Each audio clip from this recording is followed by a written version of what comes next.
Come close, my dears, ashes for your fears. I am the king of the wandering souls.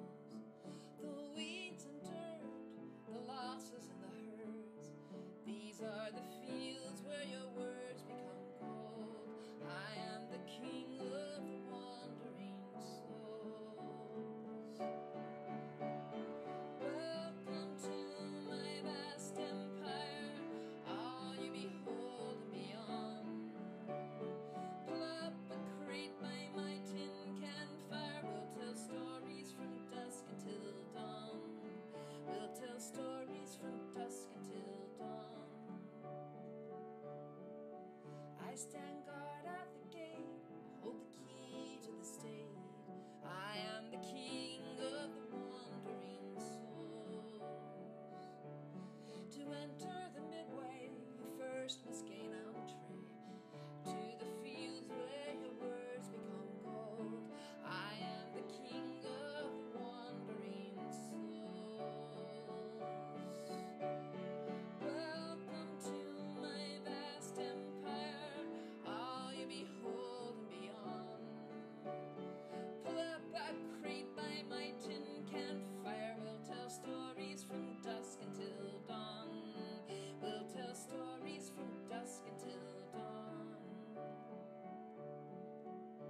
Come woman, come man, welcome to my clan. I'm the king of the wandering souls.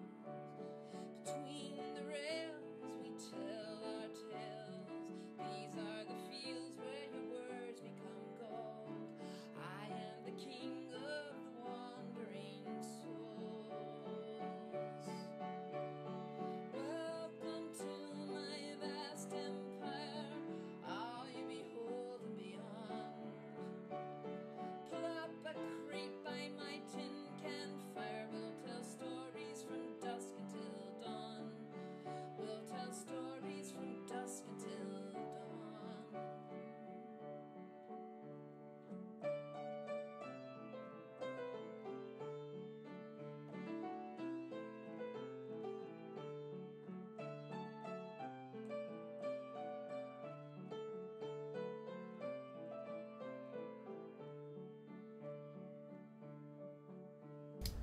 Hello everyone, welcome back to the Aternium Road, Season 2. Here we are, Episode 2, Ready, Steady, Go. And we have an adventurous, delectable set of adventurous adventuring tonight. Sphincter's already been happening, so we're all still drinking. Started early. And so please, let me introduce to you Marcus Flores, our Dungeon Master for the Aternium Road. Please take it away, Marcus. Shall we? Hello, and how are you? Good evening. It's your old pal, Uncle Cuss here, ready to play some Dungeons and Dragons in a weirdo way. And we hope you enjoy it. I'll be your adventuresome Ning. Yeah, hold on one second. That smells like demonetization. Hello. I'm going to have some folks introduce themselves. You may recognize a few of them. We're playing the Aternium Road, and on that road is a young lad named John Lark. Jared, say hello and introduce yourself. Who are you playing tonight? Well, you may not recognize me after that horrifying hedgehog debacle. I am John Lark. Some things happened off screen. It got weird, and you know, for a little while, I'm just fuzzy and cute. Oh, wait, maybe not. Maybe that's just real world Jared. Yeah, I'm Jared Williams. I'm playing John Lark, stranger in a strange land. Looking forward to uncovering why it is that I have traveled so far to be so very normal.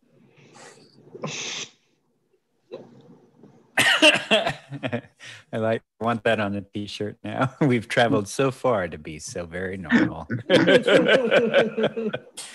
Next up is Lisa, the owner of the young cat who reminds us to drink, young Sphincter. Please to say hello and who you play.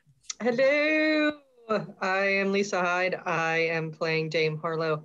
I am a Paladin Dominatrix. I'm really happy about that. I hope you will be too. Yeah, so let's see. We had a big Smash the Patriarchy last season.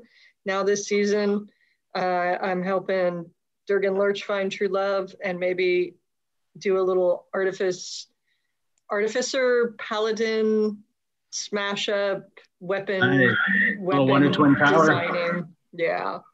So I'm looking forward to that. Hey. Oh yeah. Adventuring, adventuresome. Here we are artificing Paladinium. But one of my favorite names to say of Six Petal and Seven Meadows. Devin, introduce yourself and who you play. I am Devin Nelson. I'm at Devin Decibel on the internet, and I'm playing of Six Petals and Seven Meadows, the Eladrin journalist. I'm hoping to get a good news scoop after my last hit. What do you call it? What's the word for the like a weekly publication a column? Okay, that's what it is. I'm a journalist. I can't remember the word for the thing that I make. That's all right. So much modern journalism is online and so in depth. So after that, it is one of our main characters in his story arc, especially for tonight. Ready, steady, go. It's Durgan Lurch. Mark, say hello and who you play. Hello, everyone. I'm Durgan Lurch. Mark Johnson for real. I'm playing a cultist this evening. I will be celebrating Halloween early through this episode and playing this weird guy who's not sure who he is right now. Doesn't like himself, and yet maybe there's a part of him that he can like, and maybe his friends are cool. So maybe if he hangs out with the cool people, then maybe he'll learn to he's kind of hasn't figured shit out. And I don't know where his alter ego is at this point. I assume he's still kind of trapped in the closet. But yeah, that's where I'm at. Trapped in the closet. Yeah. Taint we all sometimes. So last we left, whoops. Besides Sphincter, there's a lot of commotion happening. So don't worry. But when we last left off, you were all about to go on your separate way to John and of Six Petals were headed to the Feywild to track down what happened to Moira Moon since she disappeared in a Fey circle, believed to be summoned by her fairy godfather. And Durgan Lurch and Dame Harlow were wrapping up, paying the bill at the bar, the Fool in the Maze, and we're about to track down the woman that his dark doppelganger, his shadow self, had said, well, you need to find her in order to make yourself whole again. And the last we saw of her was at the traveling band, the Hands of Shenanigans. But they were waylaid or ambushed by a troop of strange pantomime-like assassins in the bar. A big old bar fight, good old D&D bar fight broke out, and our heroes realized that they, after they had vanquished those assassins, they needed to make their way to finding John Lark and of Six Petals to warn them and grab them and say, hey, let's go and do a little recon on these Hands of Shenanigans first before we go into the Feywild, and just to see why those assassins were hired to take you out. You found out, of course, that or you surmised, that they may have been wanting to take you out because of money you stole from them, and as well as one-upping them in the big makers fair. So I think we'll take it from there. You probably catch up to John and of Six Petals just as they're getting their magics in place to open a portal to the Fae. And yeah, I'll let you guys go from there. Where are we? We is that them? Is that them? Tickets in the middle. Tickets standing next to the portal. Thanks, buddy. Yeah, great. Portal. Okay. What does it look like when we make a portal? Yeah, what does that look like? At Six Petals, Seven Meadows, I think you would be the one to answer that. It's got to be something that makes you uncomfortable. I'm imagining lots of like reeds kind of like coming up out of the ground and basically kind of grasping onto our bodies, about to like pull us into the soil. Well, we'll come racing for it. You know, wade knee deep into this pond. It's cool. It's gonna be fun. Don't worry about it. Hello. What do you? There they are. I mean, what are you doing? We don't even have any. Oh, idea. hey guys, we should totally just go. Yeah, wait. Six Petals, Seven Meadows. We should go talk to them. I totally don't need to get sucked into the swamp right now. We should just stop. It's no. Where are you going? We need to get the hell out of here. No. I mean, we are kind of on the run, right? Like our names are all wanted postered now. So, as I recall, your names were not necessarily on a wanted post, but more of a writ of assassination. Right. There was a troop after you, but you've defeated them, and then you were going to go to the docks to find out where this all originated from, which is the Hands of Shenanigans, and find out what they're up to, what they were doing, and maybe give them some comeuppance. Yes. Well, then perfect. Then I'll explain the urgency. I'm like, where the hell are you going? You know, like, I need your help. Oh, friends, hold on. And of Six Petals and Seven Meadows is like gesturing at all the like fireflies that are kind of swirling around them. Like, oh, can we pause? We're not quite ready to go yet. And I imagine so one of them like yells back at me like, I'm trying to do a job here. Yeah, they're kind of like, well, that along with your jar of magic bees, they're all kind of buzzing and humming around you. The ground kind of was opening up and turning into a miasma. You know, John's loafers were getting a little soaked. I safely pack my bees away back into the jar when I'm traveling. Oh, okay, gotcha. Yeah, you're considerate that way. That's thoughtful. Dragon keeps a little distance away from the bees. Yeah, so you all catch up to them outside. I believe, yeah, you were wanting to find of Six Petals. You wanted to find like a park or a little median to act as your gateway into there. So your friends come running up to you a little frantic, probably not worse for wear, but you could tell they've been in some sort of scuffle or fight. Yeah. A lot of grease. More than normal amount of grease. Are you right? Are you injured? We left you guys for like what, 6 hours? God, yeah. Am I injured? I am injured. I'm down like 8. So, it's a scratch. It's nothing. Don't worry about it. I don't know about you, Dame.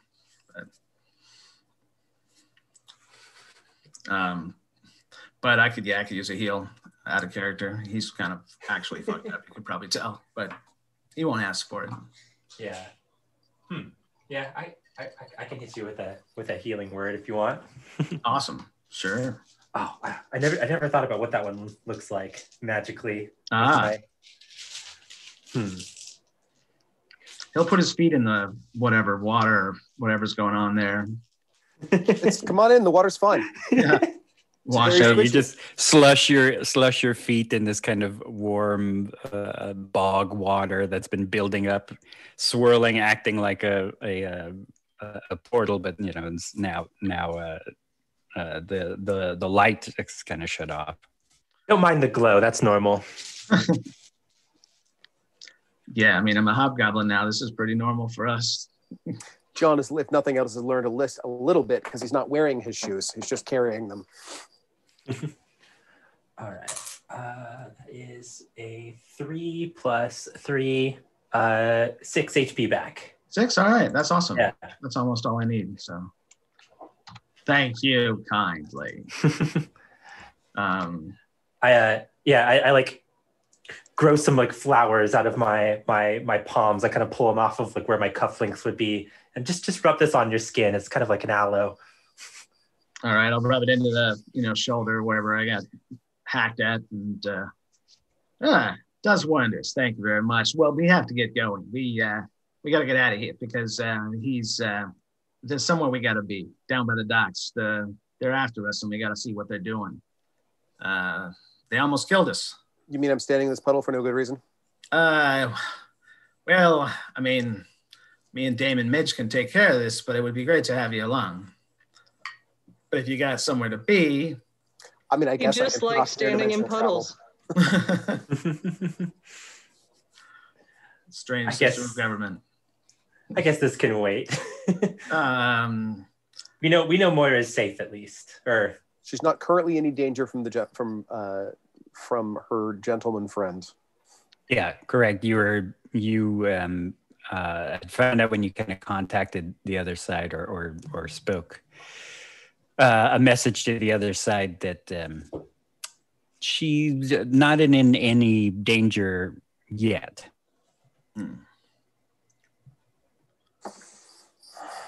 Yet. Plenty of time for all that. Yeah. I mean, time moves very strangely in the Feywild. So yeah, when they say yet, it could be years. I will sigh and slog out of the pond. or we know she's not in any danger in 4 months, but we don't know about right now. Right. Yeah, exactly.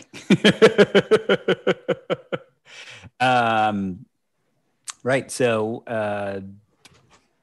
are all four of you going to make your way to the docks? The last time you had spoke to, I think, one of the assassins who you spared his life, he had told you that they were sent to take you out, but Lady Scout and the rest of the Hands of Shenanigans were packing up their troop and their belongings to leave Deeblington, and we're at the 11 o'clock. So the upper docks where a lot of the airships or even in ground and train will leave.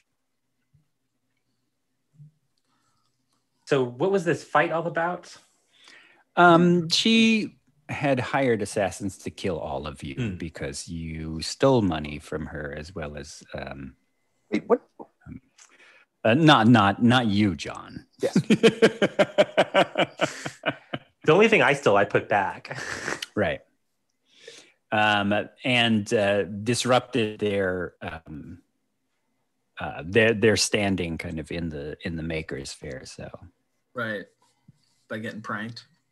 Yeah, very pranked. A lot of stuff got blown up, and Six Petals put her to sleep. And well, who knows? If we recap in time, you did a whole lot more to them than you probably thought you did. Oh man. Well, we got to face off with them. Come to some kind of an arrangement. Okay. But right now, this is I'm going to just leave it to you guys to plan what you would like to do here. How far away is it? You all were at the very bottom,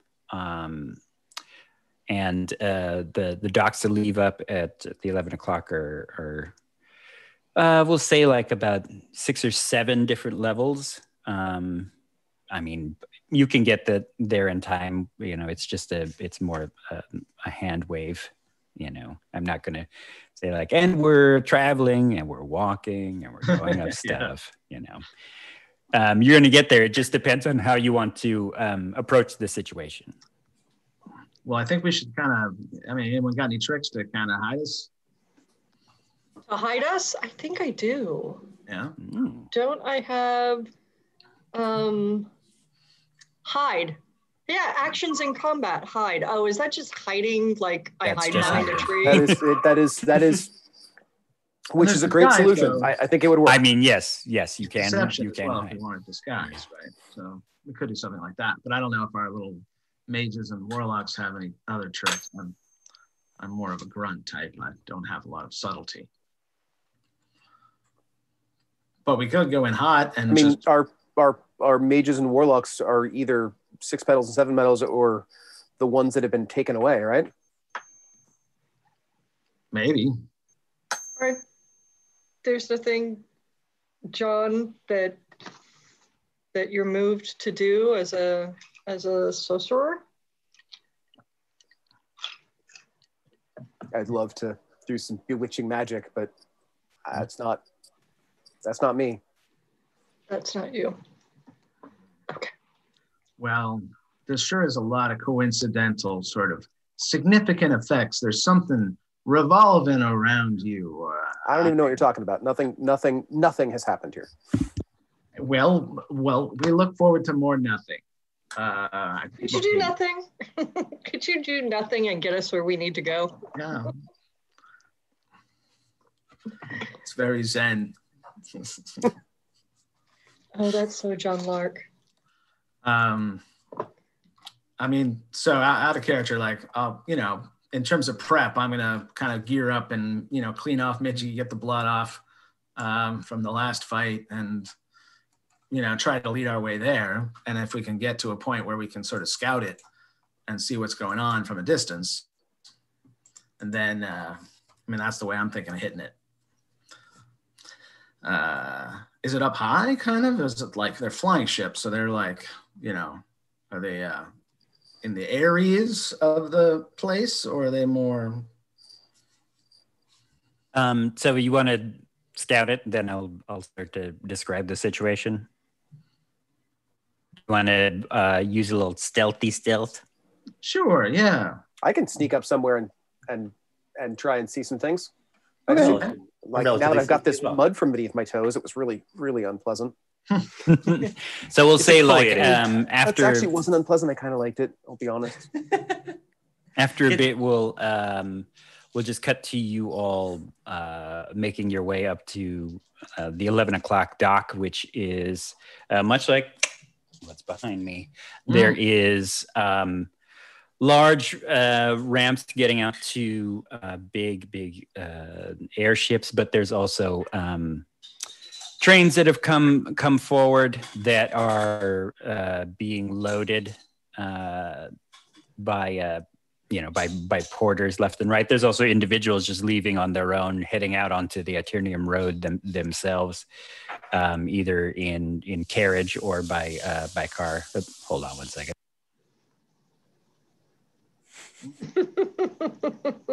I'm gonna grab a drink.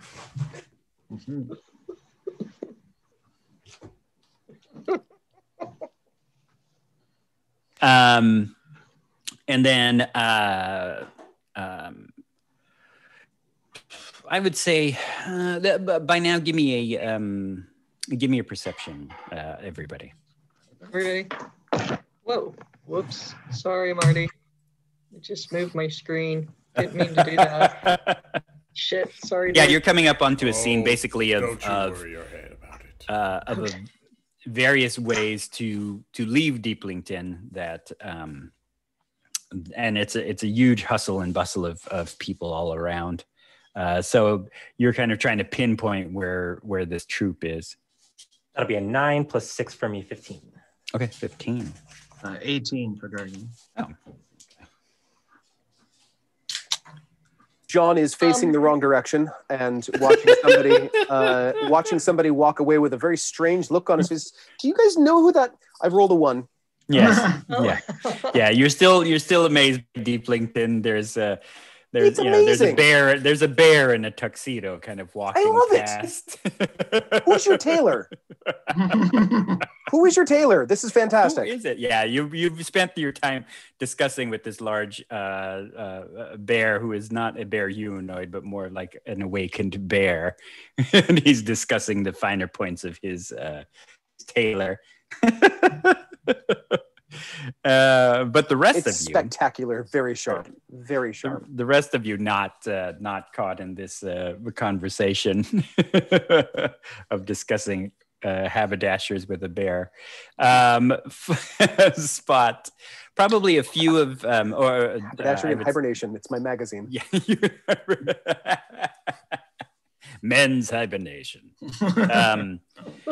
Of Six Petals and Durgan Lurch, you spot some familiar faces from the Hands of Shenanigans, and they're kind of loading up their boxes, crates, probably things with props and performers' costumes and all of that into their large painted kind of caravan wagons, and I would say you spot, and they don't spot you. I mean, it's just very busy. They're kind of hustling along. Lady Scallion, you see her by her tall, kind of slim, pale figure, dark brown hair, but she is speaking to a very well-dressed gentleman who looks to be made of stone. Even his curled mustache is chiseled of stone, and she's speaking with him, and you see what looks to be this beautiful, or for Durgan, beautiful looking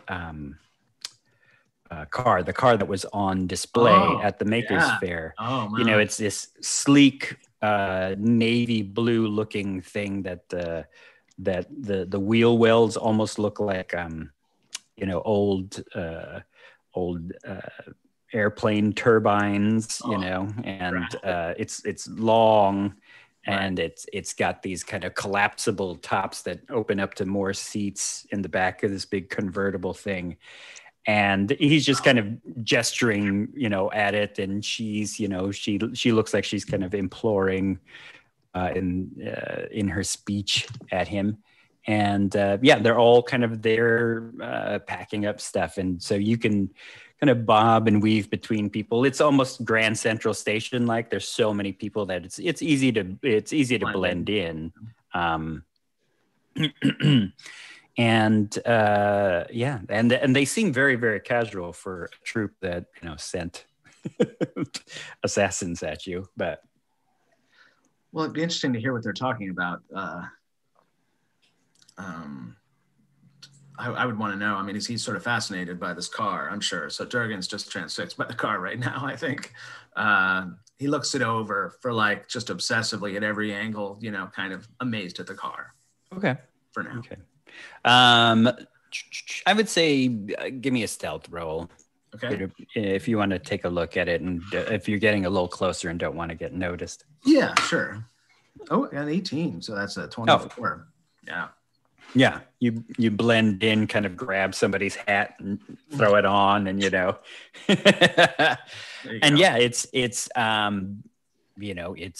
beautiful. It looks even more beautiful than when it was on display with people kind of showing it off at the Makers Fair on its little Lazy Susan roundabout. Mm-hmm. But it is it looks to be that it's kind of strapped down to something, so it's getting transported, but it's stopped now as the gentleman is speaking that he's like, I don't know if I can part with such a beautiful thing. I mean, at one point when my eye was on you, Scallion, yes, but for now, it doesn't seem like you can bring the kind of attention and marketing I need for my my toys, my trinkets. And you hear her saying, you know, like, oh, Jessica, come on. She says, there was a little snafu, a bunch of a competing bunch of troop of fools made us a fool once and a fool no more. She says, trust me. I think these things will be cleared up, and you'll see. We are worthy of showing off your wares. In the next guild city we get to, the crowds all around will come. I won't fall asleep. Oh, you fell asleep. It was a spell. I was put to sleep by a spell. And he says, and what about your tinkerer, your artificer?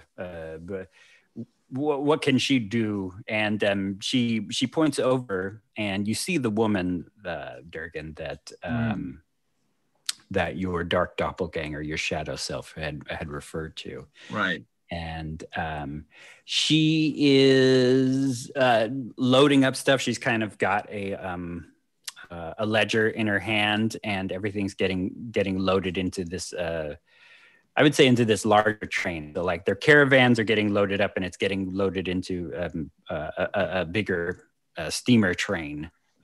That's obviously, as the porter's going by, it's like, you know, next up. Oh gosh, now I got to think of a name for a different guild city. Next stop, White Witch. White Witch is the next stop. You know, Guild City, White Witch. And is that a Saltworks? Yeah, it's near Saltworks. And they seem to be getting ready to leave. She's trying to coax him along to say, hey, still ride with us. Give up this podunk Diplington, which of course is not a podunk Diplington, as you can see from the picture in the background. It is this big, magnificent metropolis. But and he is he's second guessing them a bit. So the woman that you were interested in is just with her ledger, making sure everything gets loaded up, but she's kind of looking around pensively a bit. Shall I go get us some tickets on this train? Seems Sure. like we're following them. I mean, Absolutely. Yeah, Good plan. Okay. You guys enjoy your espionage. Yeah, I mean, Durgan's going to try to get up to her if he can without, maybe in disguise, just like he's like another schmuck around, you know, maybe car talk a bit. He can get away with that without her. You might recognize him, but. Oh. Are you a recognizable hobgoblin artificer from the 70s? Yeah, well, I've gotten this close. Right. Mm-hmm, mm-hmm. Gosh, to disguise. Is there anything yourself. I can do to help you, Durgan? Pay for half these Durgan. Oh. Yeah, I know. They're like that'll be 18 storybucks each, sir. And Durgan, gosh, you're gonna try to get into disguise. Dame Harlow, you said you wanted to try to help in some way. Yeah, you know, my desire is to kind of to be shadowing Durgan and supporting him. I want to stick close to you, Durgan, if you will have me. Yeah, because they would recognize Durgan and Six Petals, but they wouldn't recognize you or John. So, well, maybe she could talk to her for me. You know, like, hey, Dame, yeah, can you go talk to her? Talk to Lady Scallion. No, that Dame, the one. Oh, look at that car. Oh, the lovely lady that you have. And he's looking at this, the car, the mechanic, and the other artificer, kind of. But he knows he can't go in there because, just make sure she's all right. Though, make sure the car is going to be all right. Like figure out her story, like what's happening over there. Can you help me out? Indeed, I can. Right, and I'll creep a little bit and sort of watch if I can, but. They don't recognize me, so there's no reason for me to try to, or need for me to try to disguise myself or use any sort of any powers. I can just amble up and have a conversation. I think so. For you, yeah, because we kind of established that the reason why you were attacked, in there because one, your fallen sister had recognized you, but two, you were with Durgan, and so the assassins were like, well, let's get her out of there, you know. Let me get. I can maybe give her a little help with the guidance, a little guidance on her next skill roll before she goes to talk to her, in the form of a pair of goggles that she can wear that just make her look a little bit more, engineering, maybe a little bit more like, a little something to kind of give her an image that sort of fits in with like, her kind of person. So he kind of hooks her up with that to just sort of get her to be able to sort of blend in maybe, or be more appealing to her. Okay. and I'm looking at these gloves and these goggles, and I'm very much appreciating the craftsmanship and workmanship, but it's so different from sort of a knight's it's so clunky and not books of knowledge and meditation and learning, and nor is it a shibari notebook. So I'm sort of awkwardly holding these, sort of like I don't know, like your classic Arnold Schwarzenegger moment in any of his movies, where like somebody hands him something and he plays stupid about it. But So, mind you, those are the eyes of the eagle. So those will give you advantage on perception and stuff, and you can see far. Nice, so those are actual real magic items. Okay. Fancy. I'm giving her. I'm a fancy girl. Yeah, John. you're a fancy girl. You got those on. They make you look like kind of eagle eye, like kind of cat, maybe cat eye glasses, but eagle eye. So my wonderful black shark eyes are now cat shark, black cat shark. You've got this, eyes. You've got these I goggles. got a lot working here. A lot. And you're sauntering up a bit. And John, you're buying tickets for the My understanding was that these guys were packing up to leave, and it seemed like it was happening relatively immediately. Yes. And I thought we were following them, so my thought was to go buy some tickets, just so we could effortlessly get on that train. Okay. Well, we're following them shortly. If we can pay in stories, I can take care of that. Yeah. Yeah. I mean, they want story bucks. The stories made into the portable kind, made into money. I can't tell them an interesting story to pay for it. I will give you that if you walk along with John. The porter, of course, rattles off how much it's worth, but a good story will always get you somewhere in the midway. Did you hear the one about the destitute dragon? The local king got him on tax evasion. No. It was quite the debacle. I go into the details about that story. Right, is this some sort of anecdote I'm looking for, or some sort of I don't know, a simile? But yeah, you can give me a roll with that. It's a performance. Okay. It's all about like learning to live with what you had before and turning over a new leaf. Dragons are so they identify so much with their horde, but who are you as a dragon if you are without it? Let's see. What's my persuasion is good, right? Ooh, +8. Hell yeah. Yeah. That is a 17 + 8. That'll be a 25. Yeah. We're good. Yeah.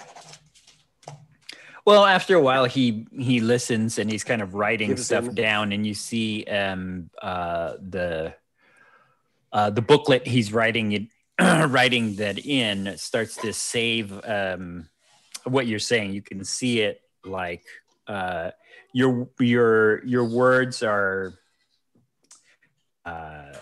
immediately, you know, like when you can see your breath in the cold, your words start to like emit that, and he starts jotting it down and absorbing and saving that story, and then produces tickets and says, he says, "Well, nice." Closes the book up and produces tickets for you. I believe.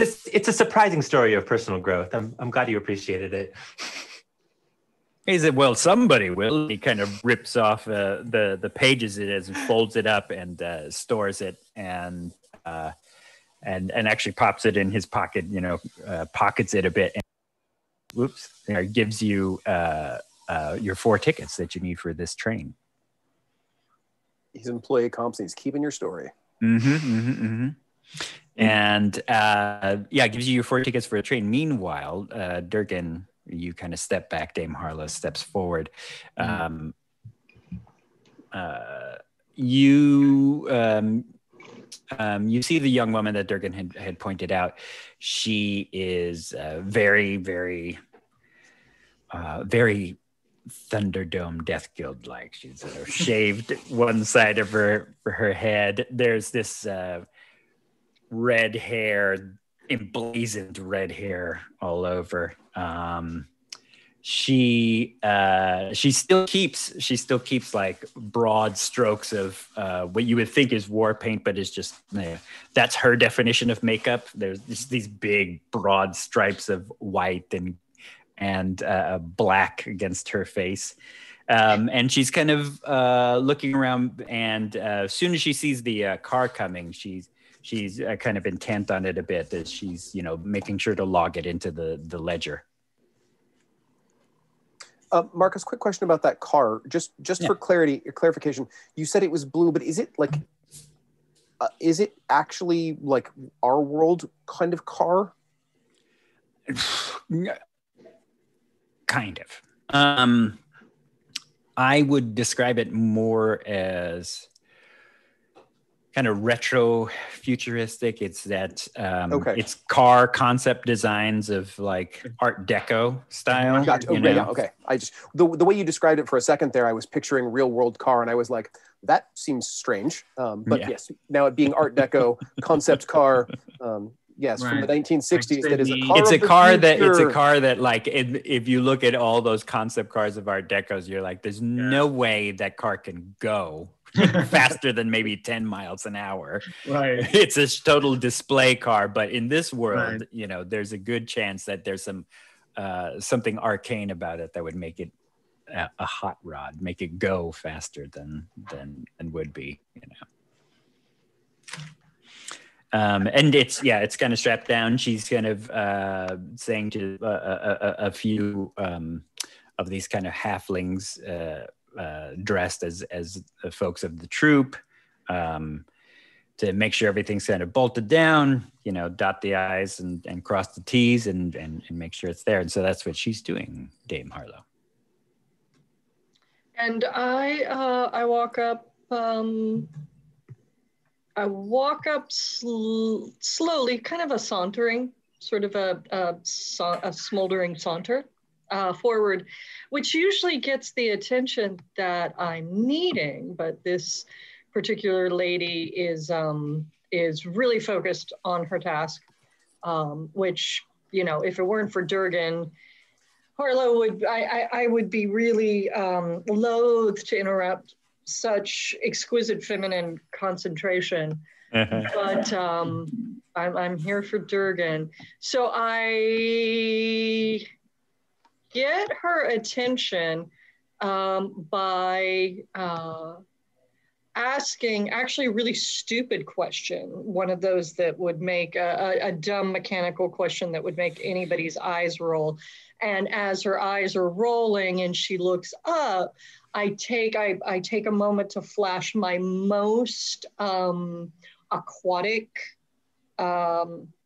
a look about myself. You know, it's not doing anything, but I pull my energy together, and the tentacles that make up the braids in my hair start to undulate. My eyes go especially black and shark-like, sort of have as my eyes go darker, my face is a bit sharper and shark-like. And so that kind of stops the lady in her tracks and gets her attention. And then I do something fucking brilliant after all of that, which would be... Yeah, which would be them. You have her attention now. I have her attention. Girl, I didn't have to go that part too. What's that? I said I didn't know I had to come up with that part too. Right. Yeah, I kind of blew it all on the approach. Right. Well, she is. You caught a bit of her attention when you started asking questions, and she was like, "Well, it's not my car; it's this." But she kind of points out a lot of things that she knows quite a lot about it. And but then when you display, you catch her attention. And would it be worth my time right now, dear Mr. Marcus, to use divine sense?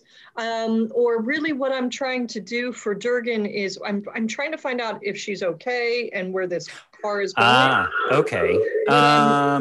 Is there any divine sense, like basically that's divine, that's calling good from evil, and so I would say actually, because divine sense is more like, you're trying to figure out whether she's a demon or not.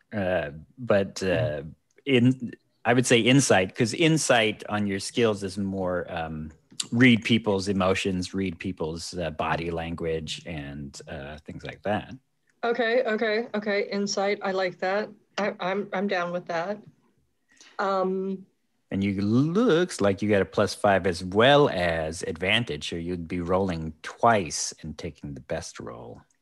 So I would like to do that. Yeah. Do so, my dear. So what am I rolling? D20. You're rolling your D20. You're going to add 5. You're rolling D20 twice, and you'll take the best result. Okay, the first one was 16. That's with the 5 added. Okay. Oh, and the second one is only 10 with the 5 added. I just rolled a 5. Okay. Yeah, I mean, 16's perfectly fine. More than enough. She is. She looks a little pensive as to wanting to make sure everything gets on, but she looks very, very like everything kind of is dropped when the car comes up, because she wants to make sure that it gets there. And you're getting a feeling of with the 16, I would say with that you get the feeling that not only is she wanting to make sure this thing gets loaded up okay, or after I should say after Scallion and that other gentleman kind of chit chat about they do their little flirting about leaving town, not leaving town, that even though it's his car, she is very, very, very interested in it, and is not. You're getting a feeling she's interested in it, not for, let's make sure his thing's okay, it's going to look good on us, but she's interested in it for herself. She wants this thing, or there's a need. There's a need for it. Meanwhile, Durgan's looking at that thing. He's like taking it all in and figuring out how it's all strapped in and sort of trying to figure out how this thing works. Just as much. Yeah, you're kind of looking at it from a distance. I have to come distracted because I'm looking at her. I'm looking at this crazy dame with the head shape and stuff, and a little distracted, I'm sure. But yeah, it starts to get loaded up, and she's you could see her de-stress a little as it gets loaded up into the train.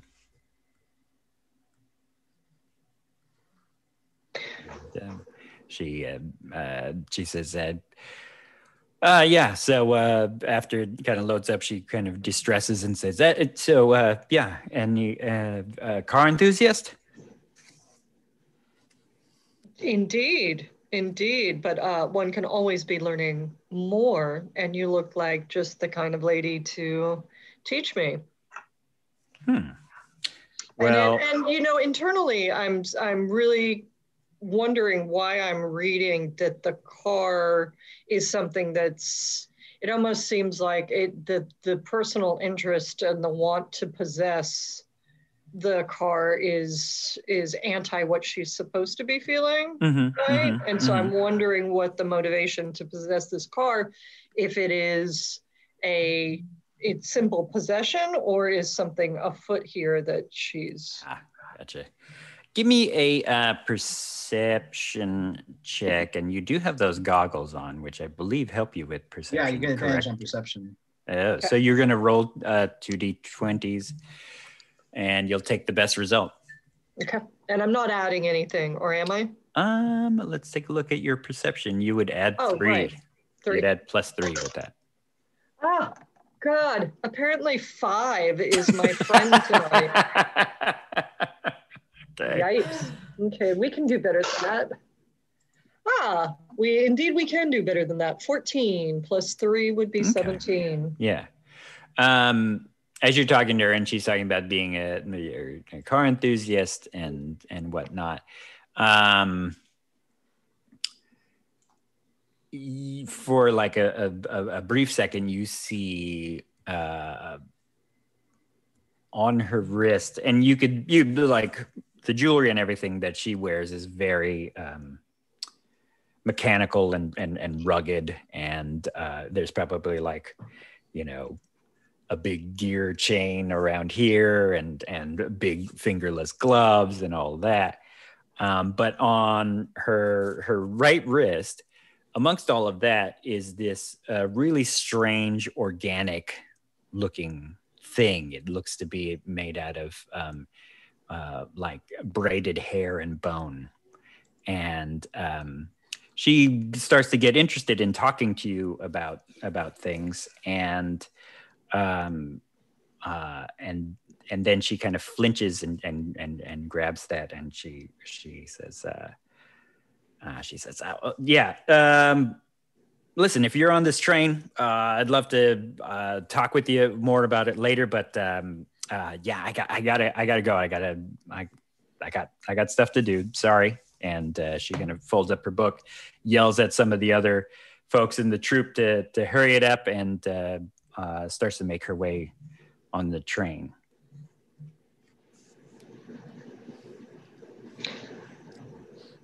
I'll pop out and talk to Dame Harlow and say, "What'd she say?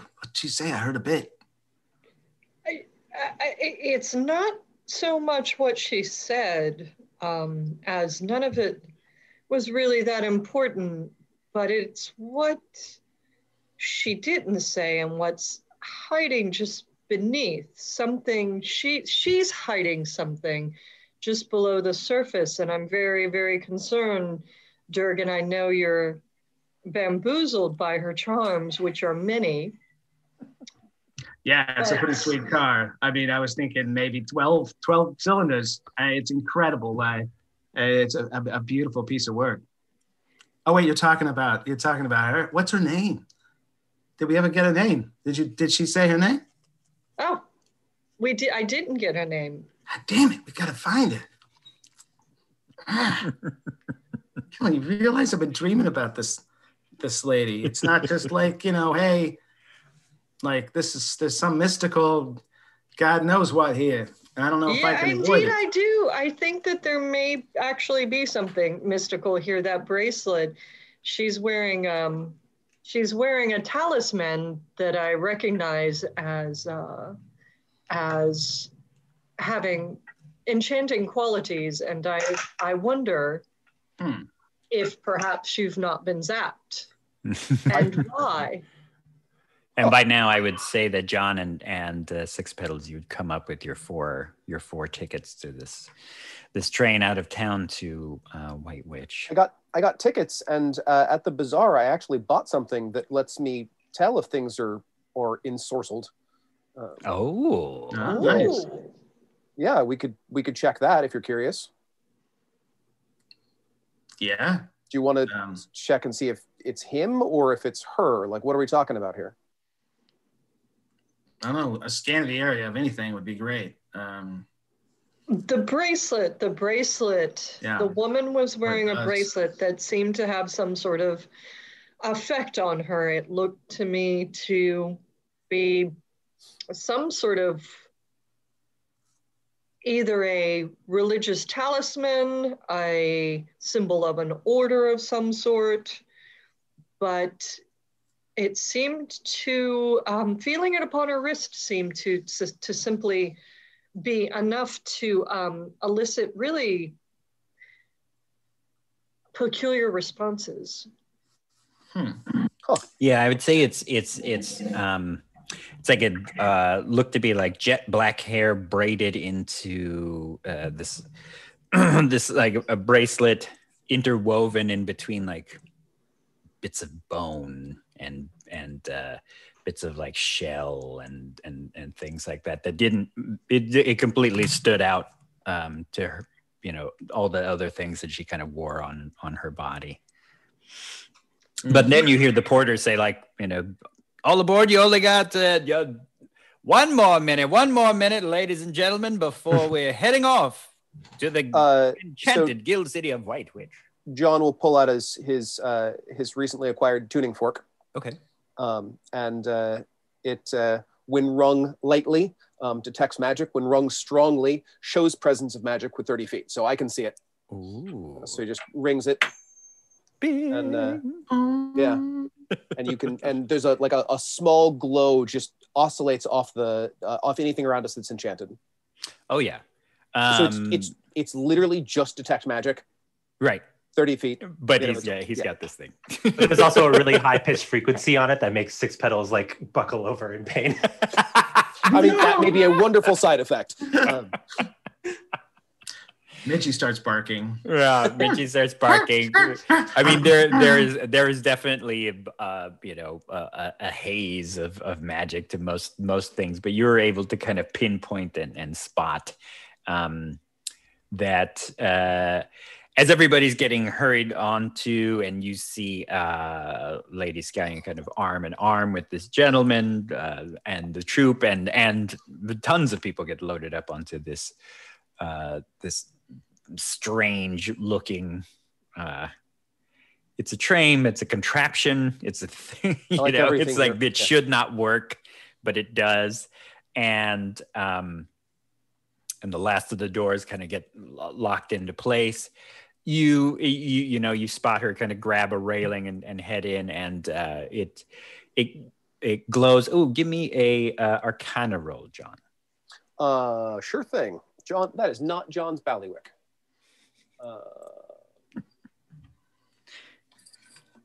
I have a 2 on the dice. Nice. And I have a skill of +1.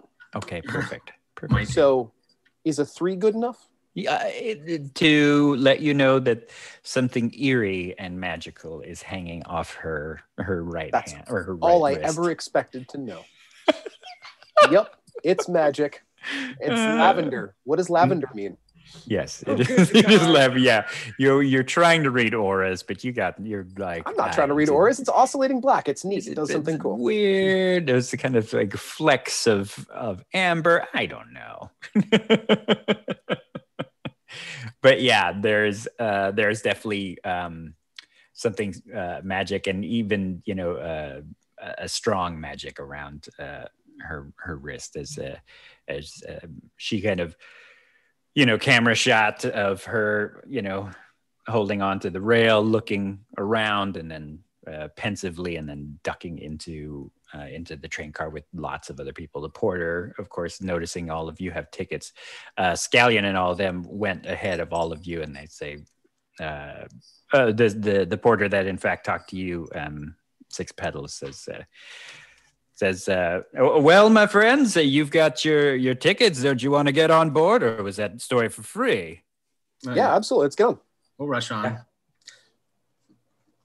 And you all load onto this thing, and you can hear this thrumming happen around it. And then all of a sudden there's this kind of lavender electric field that rings around it, and it starts to lurch forward in life slowly. And then it gets much, much faster, but it's not like buckling and churning and then throwing you around. It's this nice, even, soothing rocking as it makes its way out of Diblington out onto the road of Aternium, and you make your way up onto White Witch. Devin, you got a high enough roll that I will say that you guys got first class. So you're in the first class carts, which will garner you all, those large kind of compartments that you can sit. Sleeping car. Facing one another with various like pullouts Right. to sleep and whatnot. So you'll have your own compartment in this thing, which the porters have shown you too. And Midgie kind of packs up your little steampunk mechanical dog, packs up nicely. Yeah, former style. And loads up. Did before we run off to break, are you leaving your dark doppelganger back in the closet in Rognoble's warehouse? I feel like we need to bring him along, but I don't know how we work that in terms of him. I'm just going to hand wave it right now. That's why I asked you. Do you want him brought along, or do you want to just say Rognoble is babysitting this cantankerous version of yourself? Yeah, I mean, you could say Rognoble's kind of handling him. I think that's kind of a fun, like, basically Rognoble's fucking around the warehouse and he's got him under control. Tinkering away and he's trying to, gotcha. Yeah, they're just going to discover how much they like each other. Yeah, they will. Yeah, that'll be a new buddy cop film we'll work on. Well, the nice thing is if I die, if this Durian Lurch dies, then I can keep playing as that one. As that one, the meaner one. Yes. All right. So all your stuff is kind of gotten stored away, although it is stuff that you just kind of quickly brought along because you knew you were all going to be doing a little bit of traveling. And I say, well, we will take a 10-minute break there. And when we get back, we'll be on this train. Cool. Making our way along the road of eternity. All righty. Very to the nice. bar car. To the looks bar like car. we've had a donation. Thanks. Fabula XR has donated $25, and that will give they say it is a inspiration to everyone, including DM Mark. Nice. Yeah. Well, thank you. Woot. Thank you. All right. So that's great. We will see everyone in about 10 minutes. 9:12. 9:12. See you soon. Thank you.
ashes for your fears. I am the king of the wandering souls. The weeds and dirt, the losses and the hurts, these are the fields where your words become gold. I am the king of the wandering souls. Welcome to my vast empire, all you behold and beyond. Pull up a crate by my tin can fire, we'll tell stories from dusk until dawn. We'll tell stories from dusk until dawn. I stand guard at the gate, hold the key to the state. I am the king of the wandering souls. To enter the midway, you first must gain entree to the fields where your words become gold. I am the king of the wandering souls. Welcome to my vast empire, all you behold and beyond. Pull up a crate by my tin can fire, we'll tell stories from dusk until dawn. We'll tell stories from dusk until dawn. Come woman, come man, welcome to my clan. I'm the king of the wandering souls. Between the rails we tell our tales. These are the fields where your words become gold. I am the king of the wandering souls. Welcome to my vast empire, all you behold and beyond. Pull up a crate by my tin can fire, we'll tell stories from dusk until dawn. We'll tell stories from dusk until dawn.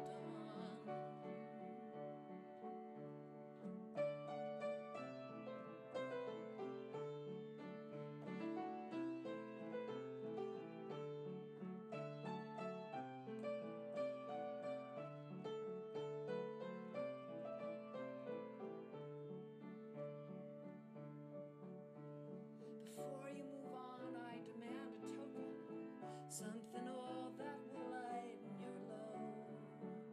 But at the end of your stay, as you leave the midway, in these fields your own words become gold.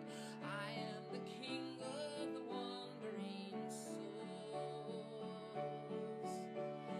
Welcome to my vast empire, all you behold and beyond. Pull up a crate by my tin can fire, we'll tell stories from dusk until dawn.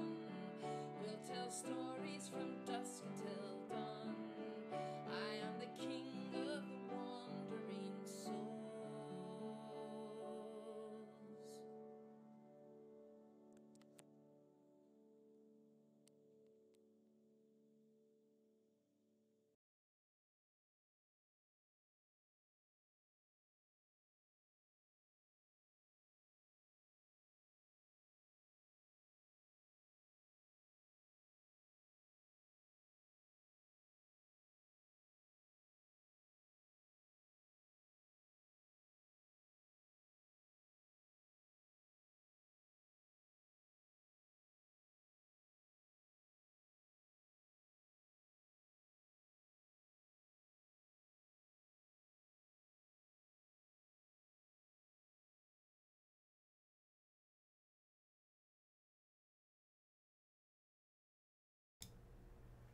All right, we'll be back in one moment. We will rejoin our adventurers on the Aternium Road. And in this case, more of a bus. Or train. Yes, a train. Aternium train. It's a whole new world now. But yes, it's great to see you all here, listening and watching. We have lots of fun coming up, of course, on the Midway Tabletop. Morkborg is going to happen on Thursday, tomorrow night, at 8 p.m., I believe, perhaps a little earlier. And Then we're going to see the next day, on Friday evening, we'll have the continuing saga of Midway Wrestling Alliance. All sorts of action in and out of the ring. And then we're going to be seeing lots of other fun stuff happening over the next few weeks. I believe we're going to have our good friends coming back in the Shadow Stories. Matt Steele will be running Call Cthulhu again, and other yet to be announced adventures into the strange and horrible. All right. I think perhaps we might be ready, or a few folks gathering here in the road. Cheers, here we are. Now, welcome back on the train. On the train. Yeah, speaking of the train, we are on a big old moving magical train making their way through on the Aternium Road. So, you're in first class. You have a beautiful big sleeping car. You're on a train with the young lady that's been in the dreams of Durgan Lurch, who seems to be very, very obsessed with this strange automobile. And you're also on train with the Hands of Scallions, led by Lady Scallion, who has signed an assassination writ on your lives. So, what are you doing? I think we need disguises. I'd like to ask one of the porters while we're getting on the car, while we're getting in the train car. Wow, that car parked out front. That's amazing. What is that? I said, "Oh, that's one of those fancy things that they showed off at. I heard down at the old Maker's Fair. There's a Jessic Stout Body. He's some fancy entrepreneur, like rented out or bought out two whole train cars just for himself and his traveling companions." Wow, 2 whole train cars. He wasn't pleased enough with just one of our first class accommodations. Decided to rent the whole lot. I'll just point up the train and be like, "This train?" Yes, sir. He doesn't respond and point the opposite direction. No, like behind us, man. Right, just curious. Right. No, this train, sir. I think any chance of meeting them in the bar cars? I'd love to know more about the car. Well, I would assume so. I'm just the porter here, making sure one of the porters here, just making sure folks get on. But yeah, I mean, bar cars are open. Socializing is definitely permitted. No COVID on the Aternium Road, I suppose. Yeah, there is no COVID. We live in a beautiful fantasy land with proper leadership. It is a fantasy. Speaking of being recognized, I don't think the most obvious out of all of you. Well, to be fair, I have blossomed into a different season. That's right. What season are you now of Six Petals? I'm now autumn. In summer, I was very straightforward and to the point and very proactive. Now I'm very kind of like chill and relaxed and wanting everybody to have a good time. And I'm gonna go out of my way to make sure everybody has a good time. So I'm gonna order some drinks if I can for the crew. Yeah. You load up onto the car. You're gonna head into the bar car. Or you're gonna perhaps write a little note, pop it onto. You'll notice outside of your sleeper cars are. It's got like a little note thing and a slot that you can put in for orders. It may take a little bit for the porters or the folks to kind of come around, but yeah. Actually, I think I would head to the bar cart because I'm always looking for the next story, and I'm not sure what I'm doing here on this train yet. Okay. Yeah, you head on. You start to head on towards that bar car, and yeah, there's a whoosh as the door opens up, and there's a gaggle of humans and humanoids on there, enjoying many libations. There's a music being played by probably a little three-piece band, and yeah, everybody is socializing. What are the rest of you doing? I was going to also join him in the bar car. Okay. So behind him, go in. I think Bear in a tuxedo. I'm out. Bear in a tuxedo. Is the important business bear here? He might be. Yeah. I would think so. I mean, somebody of his stature would be, of course, riding on this train. It's very, very opulent. It's got the interior is this kind of mahogany kind of archways and a lot of stained glass for the first class cabins, and yeah, it's a big lush carpet. It's very Orient Express. If there is a comparison. I want to buy all my friends drinks, but I don't know if I actually have money. I thought you've been getting by on your stories, really. Yeah. I thought we actually. Oh, maybe it was just us that had received a bunch of storybucks at the end of. You did. Yeah. Okay. Yeah, quite a few, and or what you've stolen from that troop. Well, some of my autumn traits say that I need to. What does it say? You give to the point that you leave yourself without necessary supplies. So I'm gonna go all out on my friends. Okay. Yeah, it's the little half horseshoe bar with the. There's probably there's a bartender there that some sort of modron, it's some hexagon shaped being with one very large eye and various arms in whites, sleeve rolled up with the little bow tie, on his hexagon-shaped body.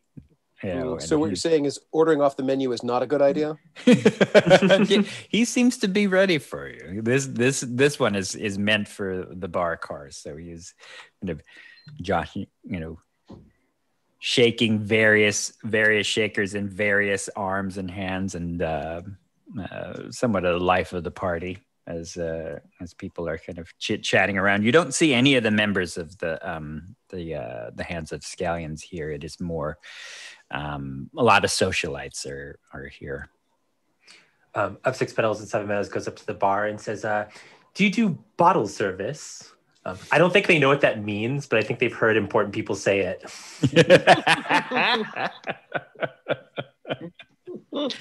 Well, give me a I don't think important people actually say that. I think it's only people that want to think they're important. That say that. Poor people's idea of a rich person. Yeah. We'll buy the whole bottle. You were rich people, it would just be your bottle in the first place. Yeah, it would be your bottle. Bottle service. Just give me a charisma check. I got good that. Except when I roll not so good. 12 total. Not bad, but his one big eye, cyclopean eye, kind of tilts your way and says, "Sorry, sir, just drinks, no full bottles." And he's pouring these little tiny tipple little glasses. Somebody else kind of comes along and grabs a tray, and I mean, even before it gets to the end of the room, people are kind of grabbing drinks from the trays.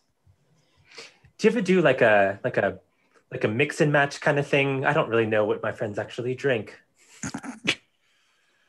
Can you give me like he 8 says, sir, random I can mix You know- anything you can dream of here, sir. That's what I am. That's what I'm here Schlitz. for. That's what I'm programmed Schlitz, for. if they got Schlitz, that would be great. Are you there? As a bartender No, in the but- real world, the No. mix and match package right now is Yeah. kind of scaring me. Yeah. I think Durgan, I think a Dame Harlow would be maybe. Durgan needs a makeover. I think he needs to be able to like not only be able to be kind of disguised, but also be able to approach this lady and figure out. Okay. So maybe we could have a little makeover for Durgan. I don't know, in the Montage. montage moment. Even Rocky had a montage. Well, montage moment Yeah. for Durgan back in the first class cart. Mhm. Yeah, just to make him look a little more Mad Max, a little more like aligned with like, trying to look like dress up like he's cool Changing like yourself her. for a lady already. Yeah. You're like, Durgan, you're just wearing her clothes. Right, I'm following like her Sandra around, Dee trying to look like. sending your one female friend to ask her questions. This Yeah. is Yeah, I have a problem. Easy I think. problem. Yeah. He's Inside courting. He's courting. Um, Right? Question. Yes. You said this is an opulent room. It's the bar car and all of that. Does the bar car have a view of anything? Like, does the bar car have a view of the staging area where this fabulous car is? And The cars have all been stored in probably down the line in the storage cars. in the overhead compartment? Yeah, there's no like, I mean, it is a train. There's no Okay. like room to view it. It's where baggage and storage and all that is put. Sure. I mean, there's of course carry on, but there's the larger compartments. And the mysterious lady, did you establish where she is right now, Durgan's mysterious lady? She is, as I said, there's no sight of the Hands of Scions right now. It's a lot of socialites, other first class passengers, but you do know that the benefactor, the kind of stone-faced or stone being who owns the car, as well as the benefactor of the Hands of Scions, bought out 2 full cars as kind of that's their the car thing. Okay. Their sleeping area or their partying area. I was going to say they will make it here eventually because all the best parties involve strangers. Yes. It's just the truth. Yeah. And I would say, like, after a while, if you are hanging around here, you might start seeing a face here and there that is wearing the clothes of the guild, which is, as I said, very, very, oh God, how did I describe them before? They're all, they all look like they go to the Edwardian ball. They, they have big clothing, lots of broad stripes, big hat,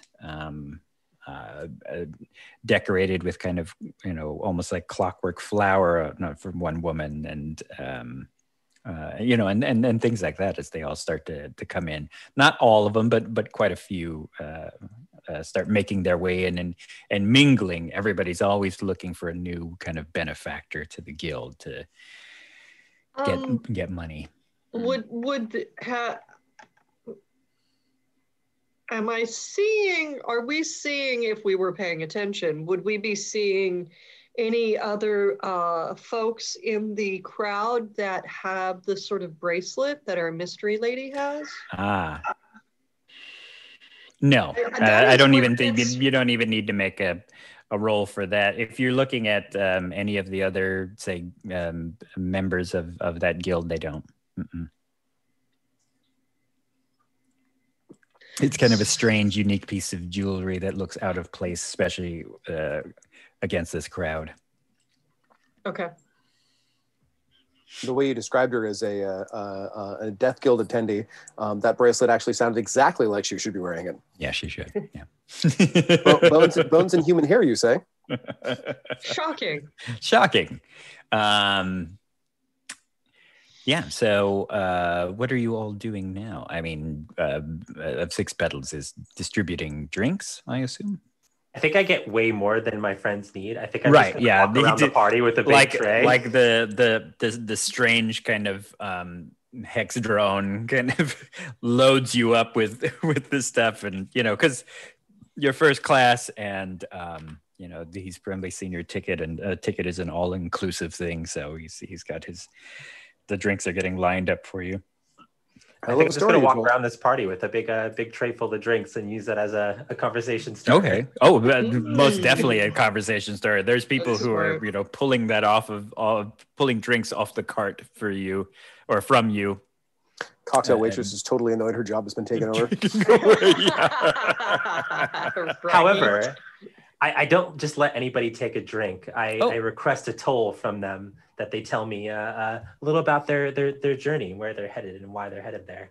Ah, nice. So yeah, you get a good fun collection of stories. A lot of it is predominantly vapid. There's a lot of folks just getting away for a bit. They're heading to White Witch to speak with another member of this guild and that guild. You know that in guild cities, they are completely from their government and business and all that it is all through guild, and so lots of guild members, and lots of them are doing as you described, the interpretive dance to show off what guild they are with.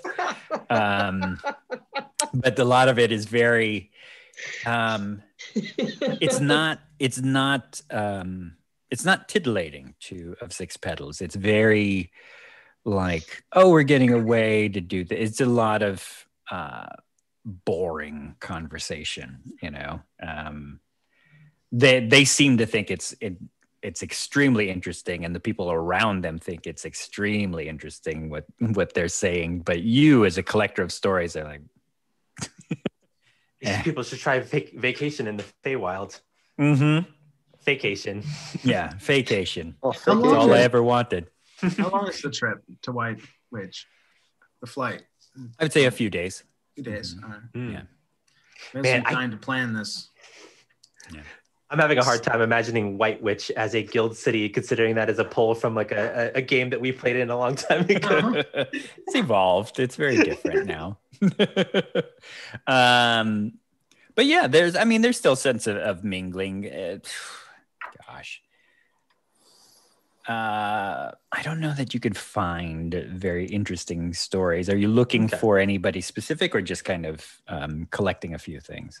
No, just trying to see where the conversation takes me, and getting frustrated because this is very boring to me. Yeah, it's very, very boring. There's nobody interesting yet coming on board, or into this social car, I should say. Well, and it is this big, beautiful. It almost looks like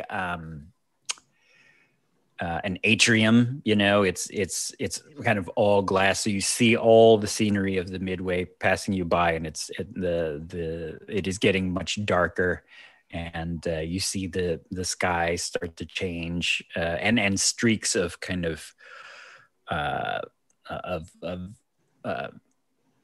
pink kind of blend into this blackness, and then what would be stars in this world are kind of out there, yet they're much closer. So it's very sci-fi drawing, where there's a huge planet next to you, even though the gravitation would destroy the world, but it is not, and so all of that is kind of passing by as folks are still mingling, getting a little drunker, thanks to you.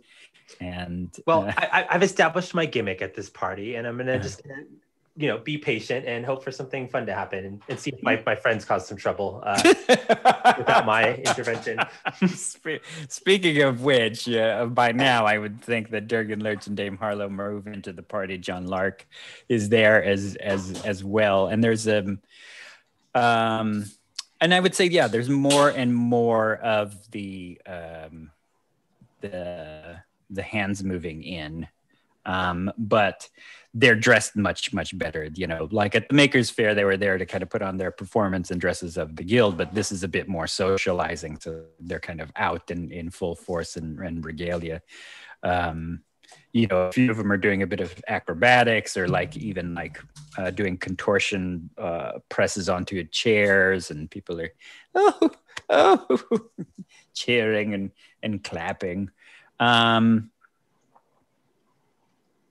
But you don't see the woman that you were looking for, Durgan. And luckily, you don't see Lady Scallion, and she is not. She doesn't see. More luckily, she doesn't see us. She does not see you. Correct. Yeah. I mean, I could. The next car. I assume there's like on the other side of the room. There's another car. There's a doorway to the next car. Yeah. I could sort of skulk over there now that I'm a little bit under disguise. Okay. Yeah, what is your disguise? I forgot. My deception is probably terrible, but if I could get an assist from someone who doesn't have a terrible deception. Like, did they get rid of the skill completely to do that? I think it's deception, but I'll roll it and see what I get. Well, usually there'd be like a disguise kit, right? Yeah. Right. Well, that's to get advantage. That would help you, but yeah, as an artificer, I can create any kind of a tool. So it would take me an hour, but then I could make a disguise kit. So that would, okay. If I have an hour, I don't have to have an hour. No, I would say you guys been doing this for a couple hours. Okay. So yeah. Okay, that's better. That's 18 on his disguise. Maybe I'll wear the goggles too, the ones that Dame Harlow that he let you borrow. That'll kind of hide his eyes, and he'll kind of try to fit in with that kind of crowd. Maybe if there's a maker crowd in the scene. Okay. Yeah, it's not too hard to find a few of them kind of in this crowd, and you see that the door, not the door you all came from, but the door leading to the car in front of you is where a lot of the Hands of Shenanigan, that guild has been coming from. So they might be in the next room. Yeah. And you see, like, when the door closes, you see that familiar sight of nutsy and bolts, the very big Etten, one of the heads wearing his kind of trademark banged up helmet, and the other one just kind of looking around. And they're guarding the door on the inside as it closes behind a few people going past. By the way, I've done nothing to disguise myself.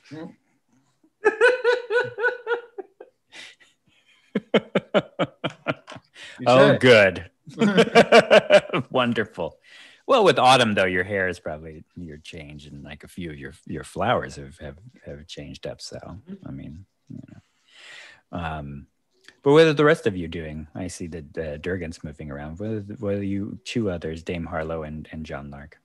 John has been kind of excitedly watching absolutely everything going on around him, and then gets distracted by the scenery that's going by, and continues to watch the scenery well past the sun setting. It's pitch black outside, and John is still staring out the window like he's tracking things outside and being excited about them. His face is changing. Yeah, you're just kind of sitting there watching it all pass by. Probably a few people are trying to mingle a bit with you and chit chat with you. John maintains conversation but keeps pointing out things that are outside, like, what is this? Where is this country? It's beautiful. John, give me just a roll and add your charisma bonus. Sure thing. If you have a bonus. Yes, I do have a bonus. Okay.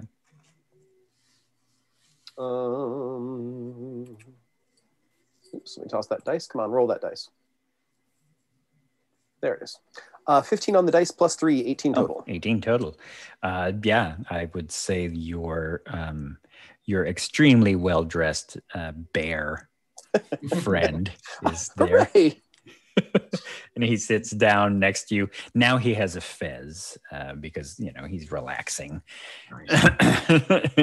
and a tux and tails with a fez, And Reginald Paddington III. And sits by you. His voluminous self kind of crushing into this lounge sofa, and strikes up conversation with you. And he says, "So,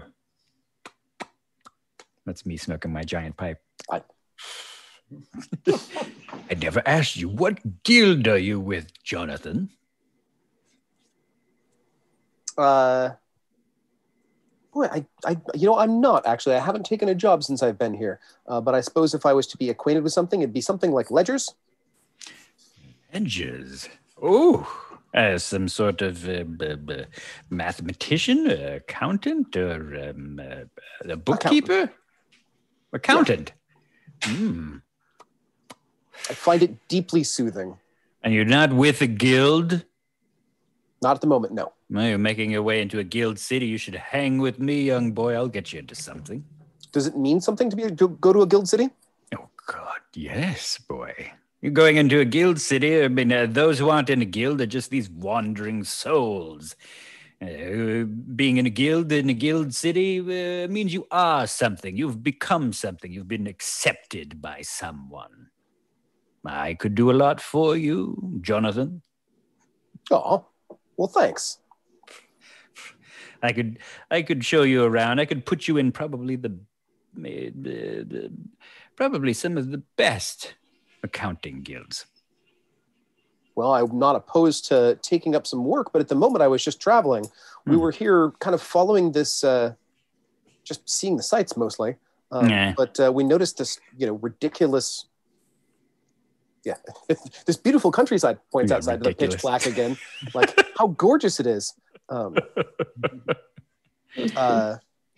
now I'm curious about this car and all these acrobats. Who are these people? Oh, yes, these gaudy things. I mean, they certainly are demanding a little bit of attention. I mean, they are. You see, like, one of them backflip over you. I mean, a little trying too hard, but they seem fascinating, seem interesting. I'm more of a man of a steady hand, or I'm sorry, more of a bear of a steady hand. Yes. They're performers. And they're professional pranksters. That's a job? Yes. Kill my guidance counselor. There's a guild for everything, boy. They're professional pranksters, and they seem to have gotten some sort of benefactor. There's some gentleman who's was it Stout? Grip Stout face. I don't know what his name is. What was it? I've forgotten. Of course, I should have written it down. Jessic Stout. Jessic Stout. Jessic Stout Grip. I'm going to make it. I went with Stout something else, but I like Grip. Jessic Stout Grip. Yes. An inventor. More of an entrepreneur. Owns guilds. Owns artificer guilds. Can Durgan slide in on this? Absolutely. This is my friend Durgan. Yeah, yes. Speaking of artificial guilds. Speaking of such. Are you a greaser?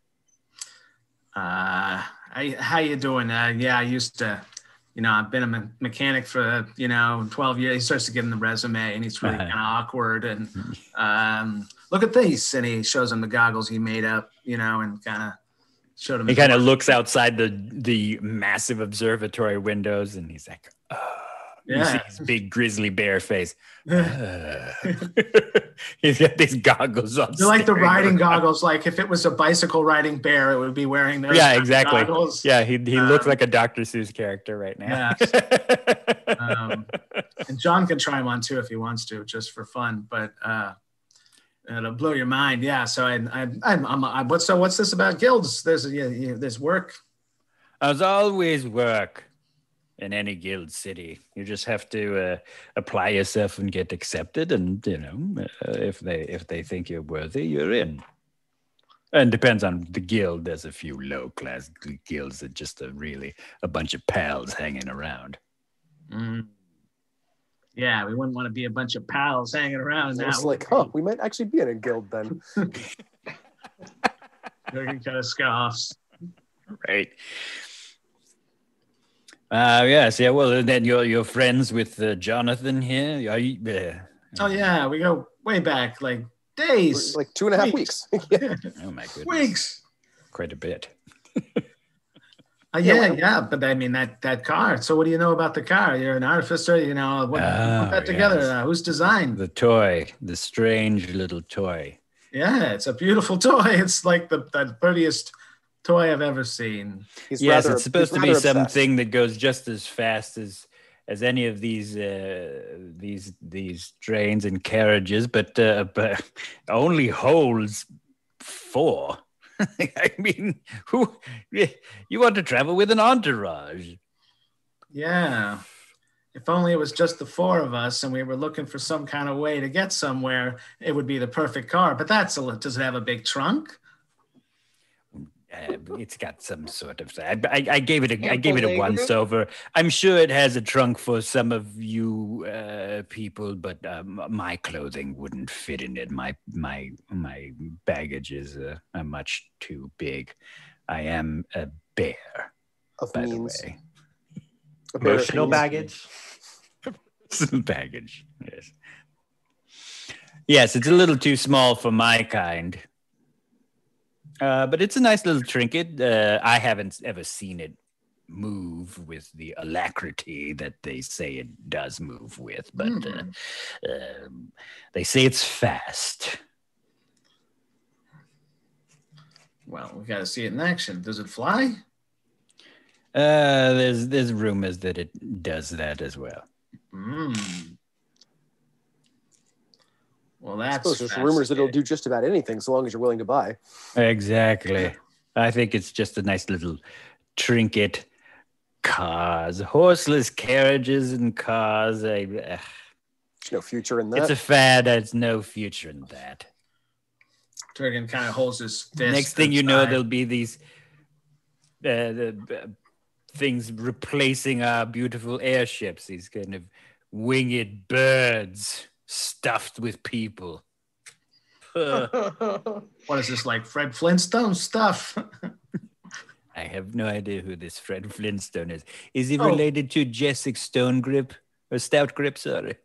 Yeah, he was a big guy, you know, big square feet, you know, might kind of sounds like could be. Yeah. Barney, he had a friend named Barney. I don't know. Yes, he sounds fascinating. He One of kinda those goes fairy back tales, to- you know, we grow up. He goes back to his port. It's weird. Out of character. Yes. What's porridge on a menu? Out of character. What exactly are we trying to accomplish? Well, as a unit.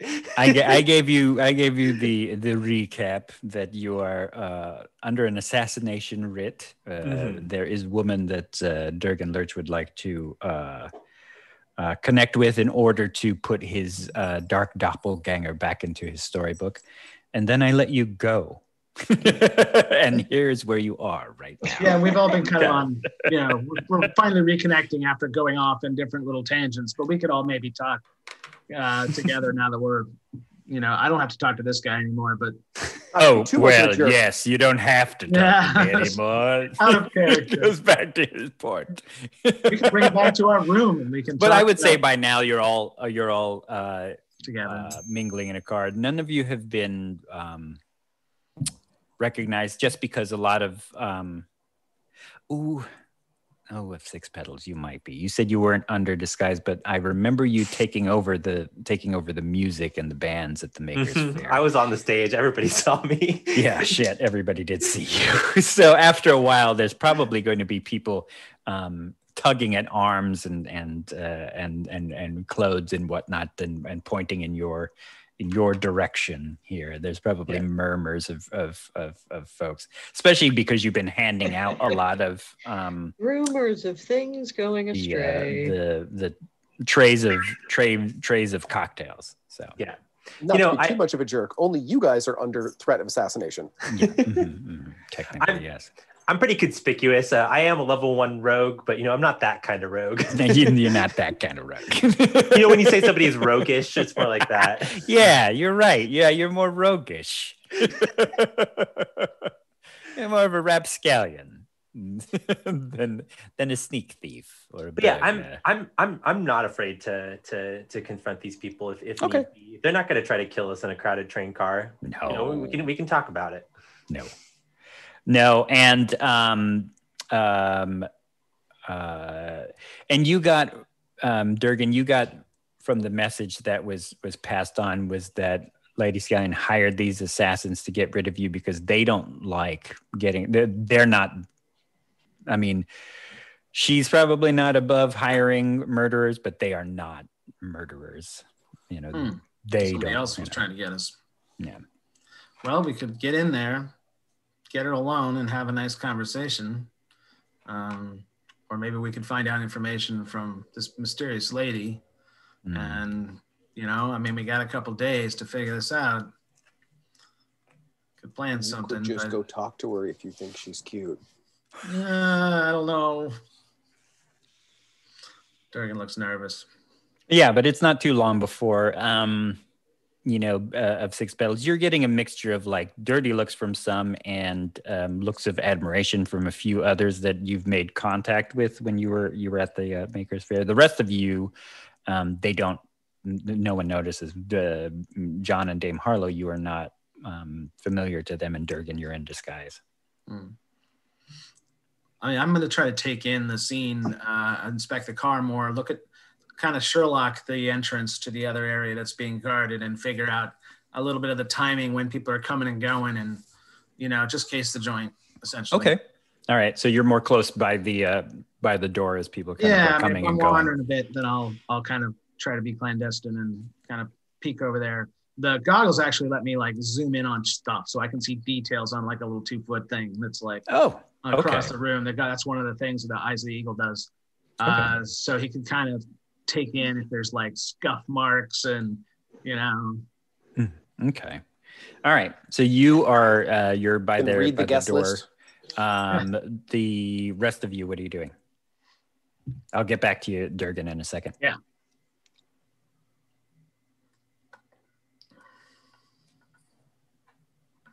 Well, if we're at a party, I think I do eventually want to go confront Lady Scallion. But you know, I think I want to work up my my social power a little bit first. Okay. You said there was a band playing? Yeah, it's a little. I mean, as much as you can get into a train car, a little 3-piece little band playing some sort of like a jazz kind of strange thing? jazz. Are they modrons as well? Yeah. Okay. How open would they be to like a spoken word kind of added element? I would think they'd be all right with it as long as it sounded good. Ordine kind of. Yeah. I think I want to do some like performative storytelling kind of stuff and just kind of work up the crowd a little bit. Okay. I know people are looking at me, so I want to get the room in my favor so that the people that are giving me dirty looks look kind of silly. Okay. Give me a performance. Cool. Oh no. Remember, you have an inspiration. Sometimes one's advanced stories. Yes, that's true. My performance is no. Yeah, I'm gonna spin my inspiration. I rolled a two, by the way. Did you roll a 1? No, I rolled a 3. Oh God! That pairs nicely with my 5s. Yeah, I think the story started as kind of like a. I was talking about, you know, the last, you know, fairy holiday where I saw all of my uncles, you know, the 4 winds of the northwest, east, and south, and they were just arguing over this pile of leaves that they just kept blowing up into the air, and it was, you know, turned into a tornado, and it was this whole thing. And tornado I think wrecked my house. I think my story is just so alien to Yeah. people that they just don't know what I'm talking about. I hate when that happens. You're just kind of offbeat from it, and they're trying to, like, you know, like jazz does. They're trying to improv and get in there with you, and it just doesn't meld. Yeah, they think I'm being metaphorical, but I'm being literal. But you're being completely literal. All right. So Yeah, there's no there's no faces on you, but you do gosh, You have to punish me somehow. you succeed in probably one of the folks that gave you dirty looks kind of brushes past you, Durgan, and heads into the cart, and the door is still open. He's got kind of his arm on nuts and bolts, and he's calling for Lady Scallion, and you see her kind of getting up and moving towards this train car. The other two, what are you both doing, Dame and John? Well, I being that I come from a noble background, I'm familiar with the surroundings, and though they're gorgeous and sumptuous, and I'm quite comfortable in them, it is not alluring to me because I get the hollowness behind it. Yeah. And I'm also just totally spraining an eye ligament at the amount of times I'm rolling my eyes and sort of slapping my forehead. Out of all these kind of like at the vapid guffaw, conversations. right. Yeah, and I'm a little like I'm feeling just for my fellow travelers, especially Durgan, at his social awkwardness, and I know that this is creating a sort of wall between the other car patrons who I know aren't buying any of kind of stories, like they see my friends for the sort of not of their class that they all are, and I see this playing out, and I know we're trying to get something, things, cars, ladies. This crowd's too normie for us. Yeah, it is. It is a very normie crowd.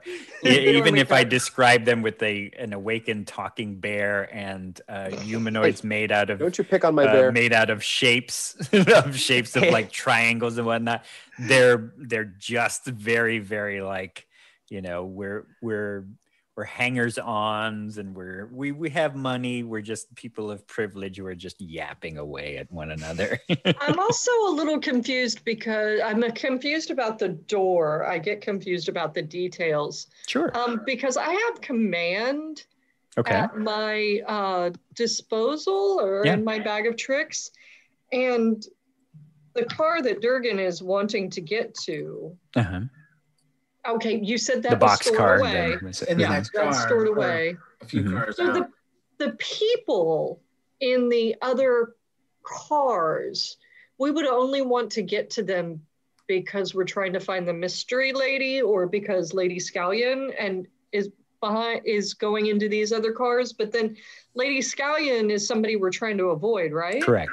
Yeah, and she's coming into the room from there, right? You said she's coming out with nuts and bolts into the bar. Yeah, she's about to make her way into your social car. So and from Durgan's their private car.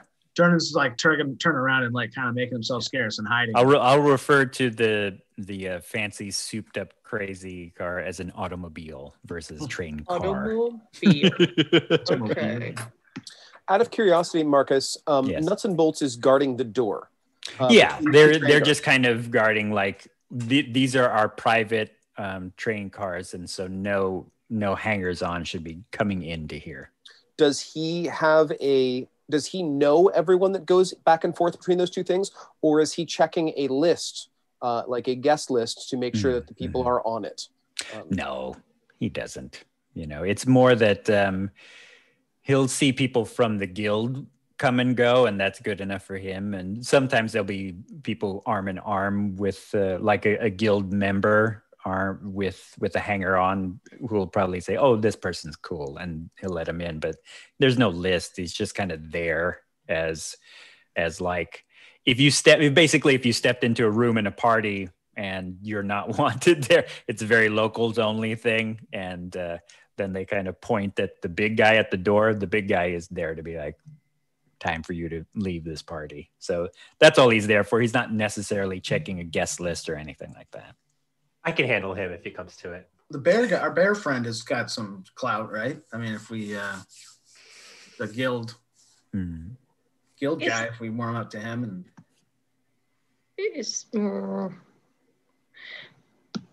but the scallion comes in, he hides, and he doesn't want to try to hide. Okay. Dame, you were saying something about your command.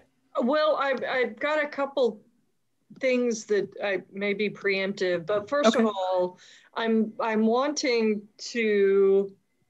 So the bounty is on both Durgan's head and Six Petals' head.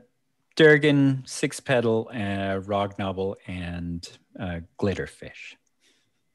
Okay, I'm wondering if it's time for me to throw, or if it's possible for me to throw a protection on Durgan and Six Petals as Lady Scallion has entered the room. Yeah, she's about to. You kind of see that them moving from one train car to this social car. Mm-hmm. Right.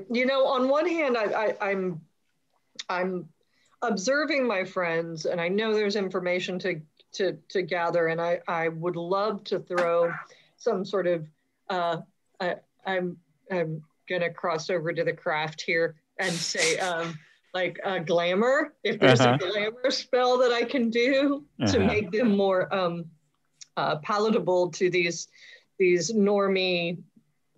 rich normie folks. I would think the more important thing at this point, if Lady Scallion's coming in, is can I throw protection on Six Petals?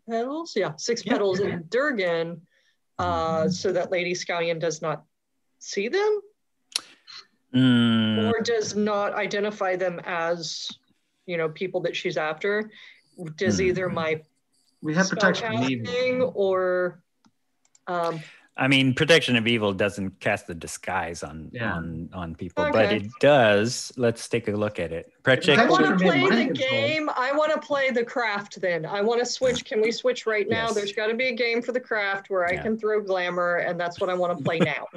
There is. You would just be Moira Moon and use her warlock abilities. There you go. Right. Putting Protection from Evil on us, though, could help. If there is any kind of like interdimensional demon types or whatever, it will protect us. That's something to have. What do we got here? Protection of Evil grants several benefits. Creatures of those types have disadvantage on attack rolls against this target. The target can't be charmed, frightened, or possessed by them, and if the target's already charmed, possessed, they have advantage. I'm not seeing something that helps us out in this situation, unless I'm not being creative enough. No. We've got... I would say you can use command and use the word ignore. Except that the magic is like, most of those magics are never they're very blunt. Like they're not subtle. You know when you get, unless it says you don't know that you've been hit with that whammy, you know very well that you've been hit. You get hit with a whammy. So are you trying to say I'm far too nuanced for what's going on right now? Well, backup is a help action. You can do a help action and basically help us with our skills to hide and whatever. So you can kind of do that as an action, and that'll give us advantage on our next roll. Unfortunately, I've done anything yet. And then I've done nothing to hide. Right. Yeah. Well, that's the other part. The other part is this flaming beacon in the middle of a social train car. Well, I'm feeling like I'm a bit impotent right now. I'm watching a convergence of sort of train wrecks from being socially awkward through to. But you can help if this socially awkward turns into a fight. I'm just gonna have to hang back and sip my you sip your Vesper cup and, yes, you have a delicious Pim's cup in hand, and just gonna hang back and look for my next footstool in form of a willing slave. And the hexagon shaped bartender is cleaning several mugs with several different hands. So what brings you here? Okay, So she makes her way with the entourage into the room. Durgan Lurch, give me a stealth, I think, if you were hiding from her. Oh, I got a 3. So it's but his stealth is okay though. It's a 9. Oh, okay. Yeah. It's not terrible. That's still fine because I rolled terrible. Good. She kind of comes in. I mean, if Durgan is actively trying to avoid her, that's not hard. If you were sitting next to me in Paddington, I will literally just stand up and be like, hey, I'm going to get another round of drinks, and obscure Durgan and her offering the help action, so he rolls with advantage, and go get another round of drinks. Yeah, and he made it through anyway, so. Yeah, so I'm just like but I will, if there's a way to make a break into that doorway and kind of while she's in this room, go. Okay. Once she's cleared out of there, might be easier to work my way back into there, but maybe John, we can talk to our bear friend and see if he wants to see the car. So there's the gang of them moving through inward, probably bringing nuts and bolts as well. So the door is kind of opened up or unoccupied. Sorry. And the rest of Durgan, you say you want to kind of duck in there, slip in behind him, if I can. Okay. And John, are you also? Sure, I'll go with nod to them. Dame, are you also? Or are you going to stick around in case Six Petals gets hurt? I like that. I mean, Six Petals, I haven't interacted much with, and you've got Durgan's heading out with John Lark, who is the reluctant and we know he has powers, even if he doesn't know he has powers. even if he doesn't say he has. If you need your freaking taxes done, no problem. So yes, Maxwell Paddington, your bear. Says, I made him confront his fairiness a little bit. Yeah, a little bit. You've given him a safe space to become who he is. So you two are moving in. Those two the gang is kind of coming through a bit. So I guess Durgan and John, give me a little stealth there. So sneak in. Yeah, I'd say probably stealth with a little advantage, since instead of having John also roll, he's probably helping. Oh, cool. You. Well, I got a 19. I got a 25. 25. Yeah. Compared to my terrible passive perception. He does like a Mission Impossible thing where he kind of rolls along the ground for a bit so no one sees him, and then pops kind of up and then around the corner. In the middle of a party. Right. In the middle of the party, other car. It's on the ground. No one's looking at the ground. That's right. Moving through this whole hallway, knocking people over. Like you and John make your way into that car. The other group starts to move in. I'm like committing to the bit a little bit. I have in my periphery where Dame Harlow is, like, okay, where's the big strong lady? As long as she's near me and everybody's looking at me, they're not going to try to kill me. Right. No. Yeah. But Scallion is quite upset. She's like, you, that's the one. I mean, the gang's basically back is to Durgan, Dame, and John, and everybody's eyes are now on you, Six Petal, and she's laying into you. She kind of goes through the list of all the things that has happened. You know, I had to work twice as hard to get back our contract. I had this and that. You know, you took away our shine, and and where's my money? And I know nothing about the money. All I did was tell you a boring story. Is that a murderable offense? You told me a really boring story. Well, you can see I'm not winning this crowd over either. Mm-hmm. And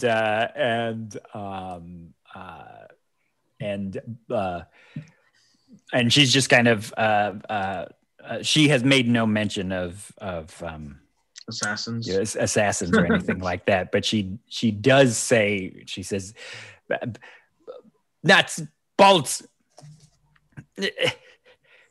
I want this guy off the train. And the porters are in there too, and they're like, madam, he is a paid customer. It is first class. He has every right,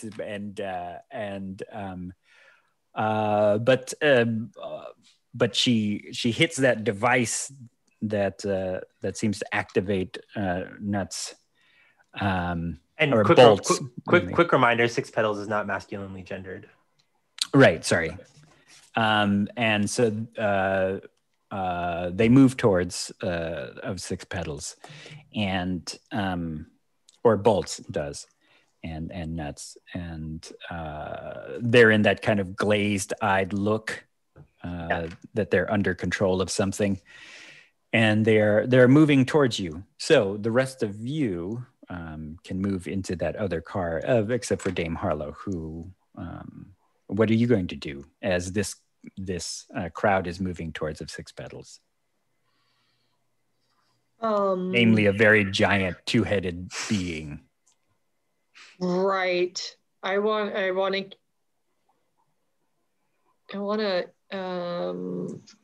head off the two-headed being. Okay.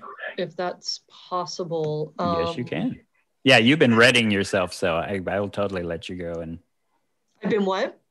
Yeah, you've been readying yourself to kind of protect them. So right. So I guess, is it a protection spell that I would do, or a full-on like fight maneuver?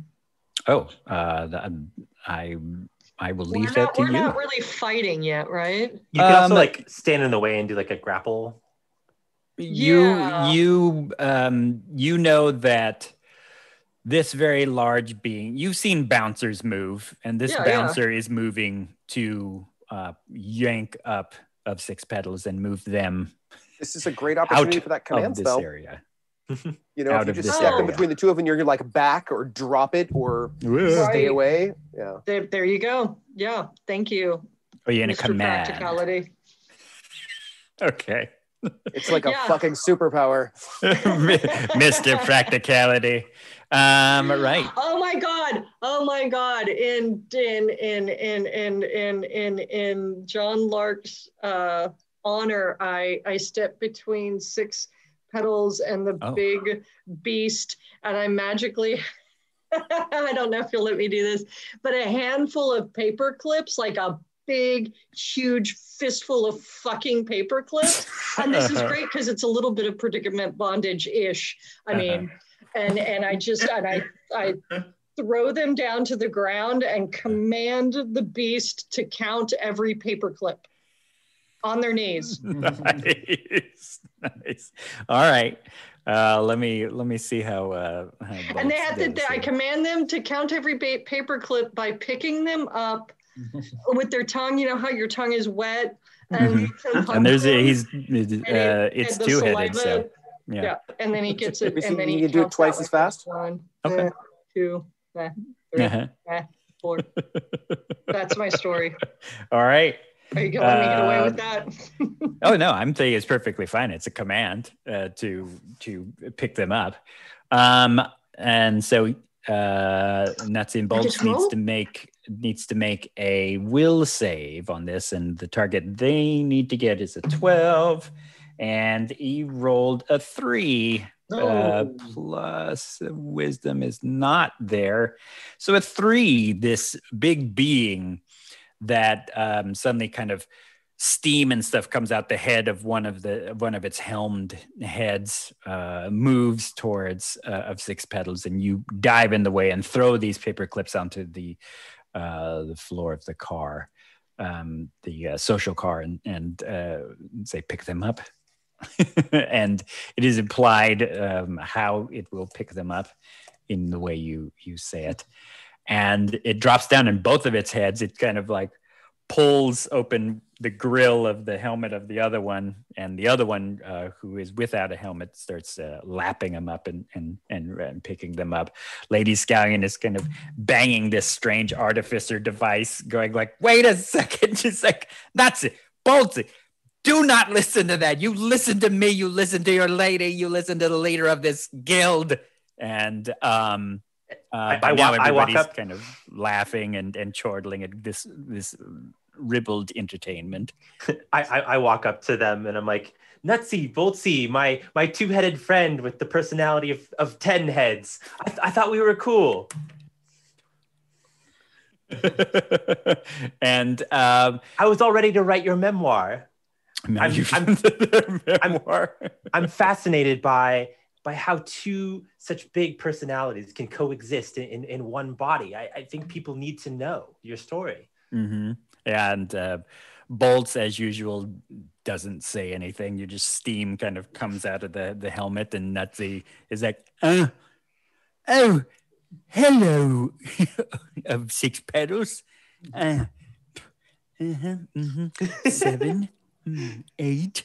Well, it seems I've got to do this first, but we can talk to you afterwards. There's this buzzing in my head, and Lady Scallion is shouting and screaming. Others are kind of laughing. People of their guild are looking around, wondering what to do, and you 2 others, John and Durgan, duck into this cart. That seems relatively empty because bodies have been moving past you.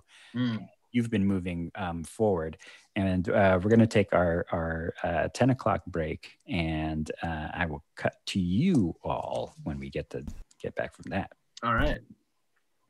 So we'll take you want to take another 10, and we'll be back at 10:22. Okay.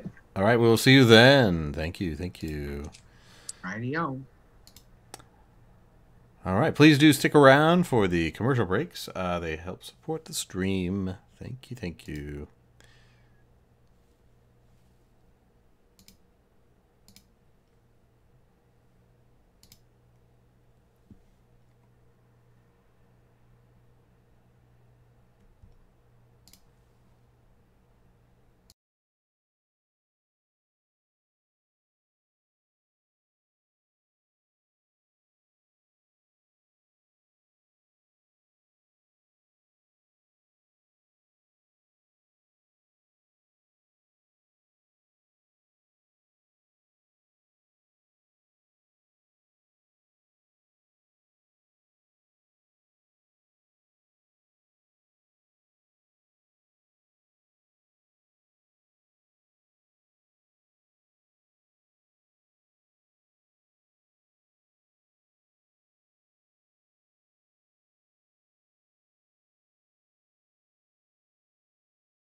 Welcome back, welcome back. Here we go. Action. Let's make it happen. And so, in the social cart, the commotion is going on. What is probably the only source of muscle for the hands of shenanigans, because they're not very muscly. I mean, they are very fit people. They just, fighting and all that stuff is not their gig. And is Commandant is down, is picking up a huge supply of paper clips by licking them off this plush, beautiful carpet within the opulent social car. People are snickering and laughing at Lady Scallion, who's, if this was a cartoon, she'd be very red and there's more steam coming out of her ears. But with that, we will cut into their private car. And in there, Durkin and John Lark, and I would say by now too,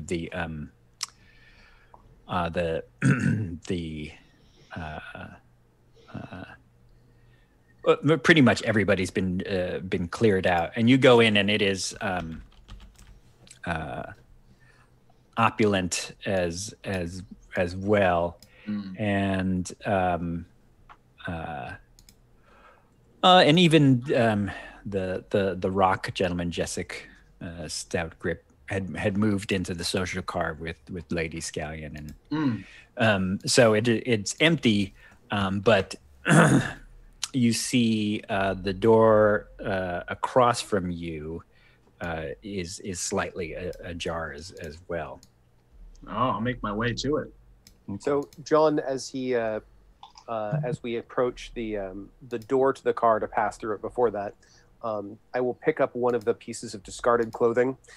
Tons of it too. The performers are taking off or like removing, and like just grab a jacket and sling it over my shoulders. It's got some nice cachet to it, but as soon as he slings it over his shoulders, the whole of John ripples just a little bit, and he looks indistinguishable from other performers. Like it's way more than what a jacket should do. Right? Yeah. But now he just looks like a beige performer. Right. Mm-hmm. Yeah, you totally look like a member of the guild, and as a matter of fact, beige man group. Still weirdly John. So weirdly John. You probably even hear a voice of Maxwell Paddington, and he seems, even though he is a massive grizzly bear in a very nice suit and a very nice tuxedo, is afraid to come in. So he's from the door. He's like, kind of sees this performer, and he's like, John? Oh, Max, come on in. Are we breaking and entering? Only a little bit, but it seems like everyone's welcome back here. I've always wanted to be a performer. Isn't this fun? He kind of steps through, and he's kind of looking over his shoulder, but like the commotion is in that social car where Dame Harlow and of Six Petals is so concentrated and happy to make a distraction. It is that no one notices. Durgan Lurch, you move over to that door that was slightly go in. Ajar. Okay. You see that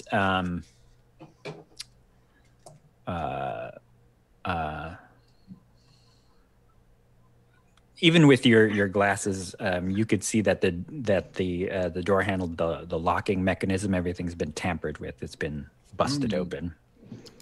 I'll break out my tools and fiddle around with it and see if I can fix it. It's already broken open? Yeah. Somebody's already broken in here, Durgan.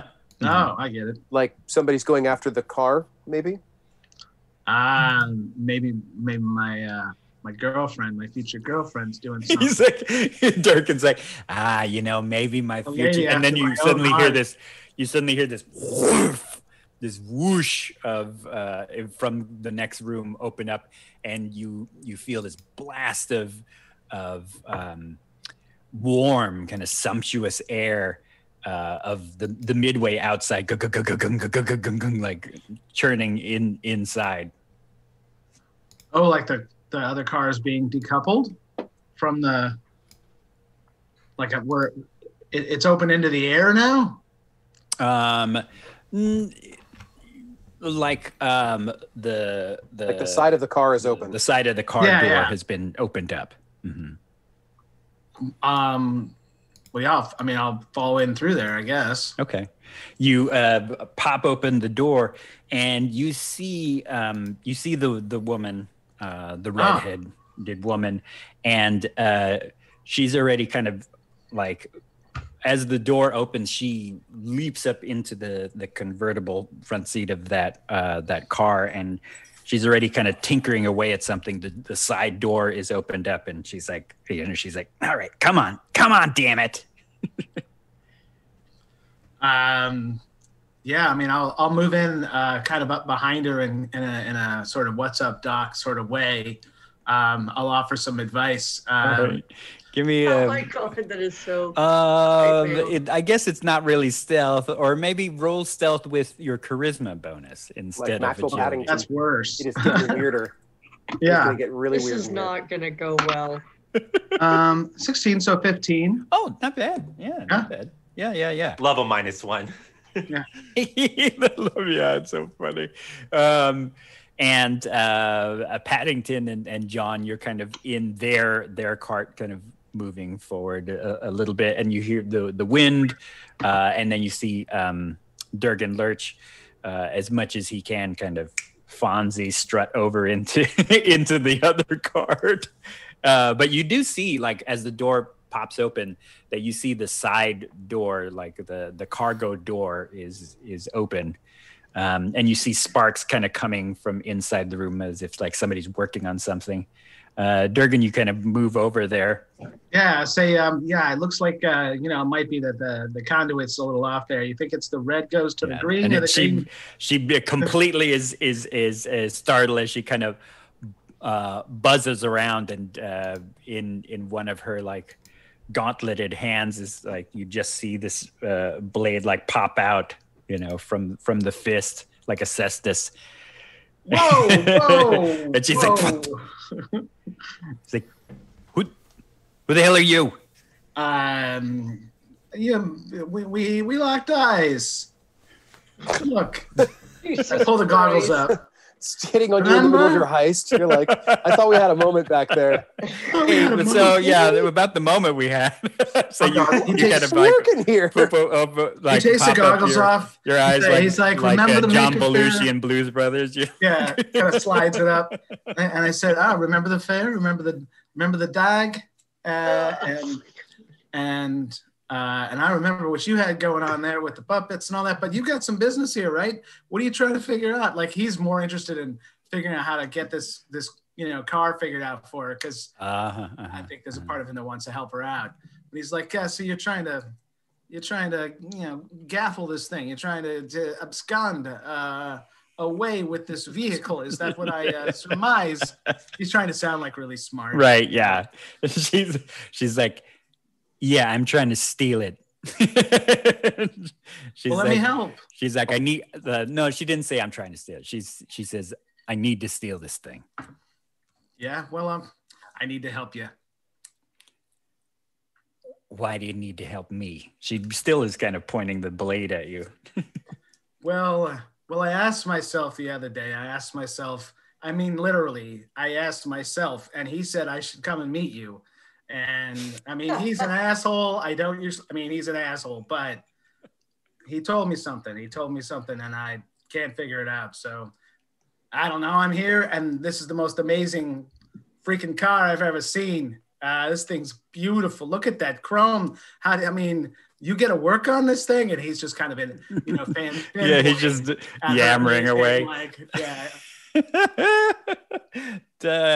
Dame Harlow, could you please make me a where did I have your character sheet here? There we go.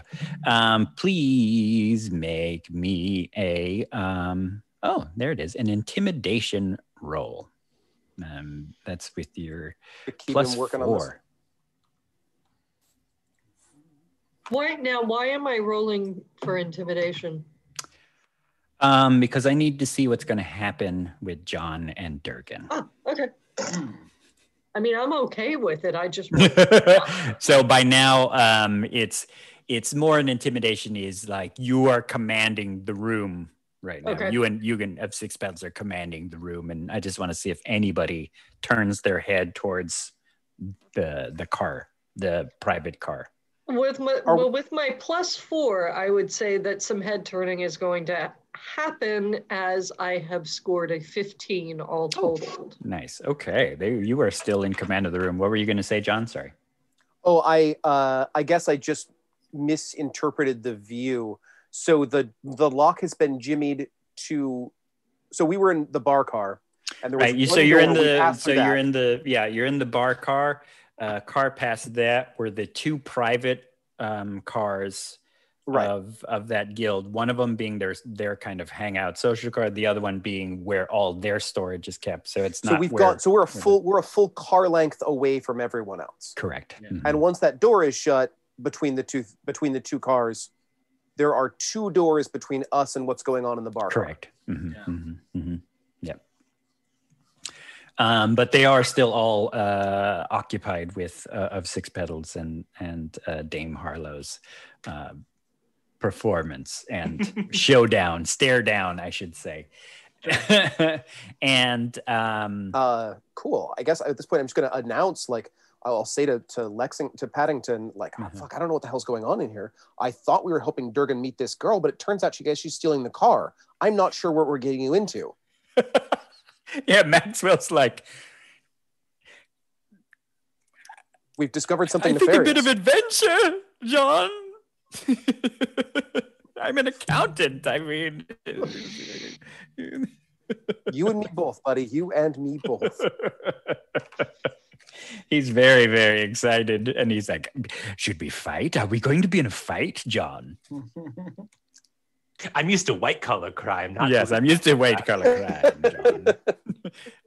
Red tape and the whole thing. Stifling one's progress through bureaucracy. I don't know, but I think all this is loud enough that both Durgan and the would-be thief can hear it. Oh yeah. I mean, even with like the outside churning, she turns to Durgan, who's helping. Actually, no. Give me a persuasion, Durgan. You sound like you would. Persuasion? You're not stalling her or anything. 13. Okay. Yeah, 13. Oh, perfect. You're right on it. Oh. And she's like, well, hurry up, get over towards the hood, and she kind of clinks this thing, and it pops open this huge clamshell looking Right. He thing. breaks out his like multi-tool and gets ready to do whatever needs to be She's done. like, you gotta hurry. And she looks back and she's like, looks down into the car and she's like, the bear.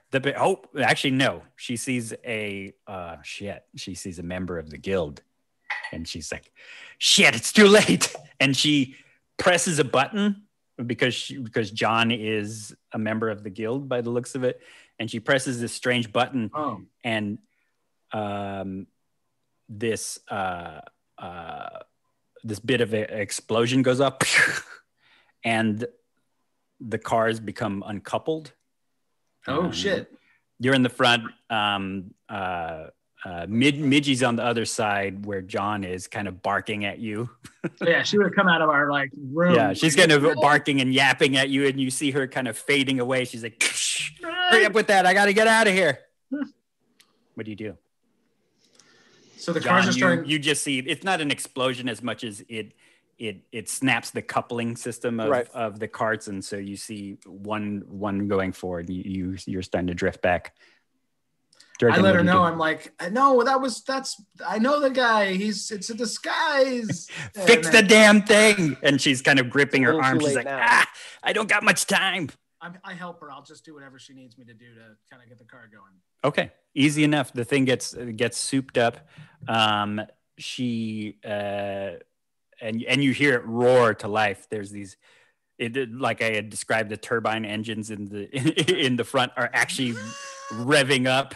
And and she backs it up. The wheels start grinding, and you have it in your mind that she's going to drive it off a moving train.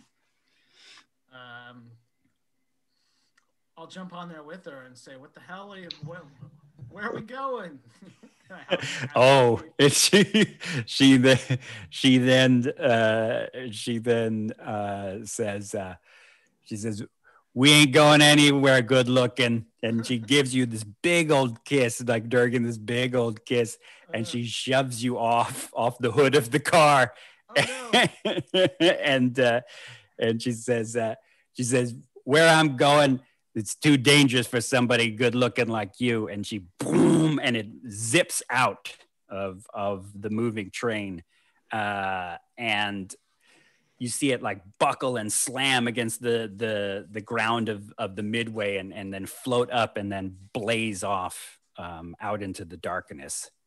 And but when you look at your hand, Durgan, you're holding that bracelet that was around her wrist as you tried to grab her.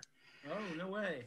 And it's slightly it smells of sulfur and brimstone. Wow. It's probably a good thing. I wouldn't worry about it. She totally didn't like give you the spiritual clap and run away. Or maybe she's a devil. She's a devil girl. Or she's a devil girl. It's about the devilettes. Who I love. It's like 6 inches and just looks at the car as it drives away. Right. It's just that scene of you like, boom, the train's going. Your friends are now uncoupled in this thing as it's slowing down. Midgie at the back, and we take that last shot of her blazing away in this strange looking arcane looking automobile. And I think that's where we're going to leave it. All right. You probably have some explaining to do, John. No, actually, John does not, because you're disguised. Nice. Very, very nice. Can I do one last thing to escalate before we cut off the episode? Of course. And by now, the last of the paper clips has been put in your hand. Where do they go, anyways, Dame Harlow? Oh, well, that's a good question. Well, I carry a well, there's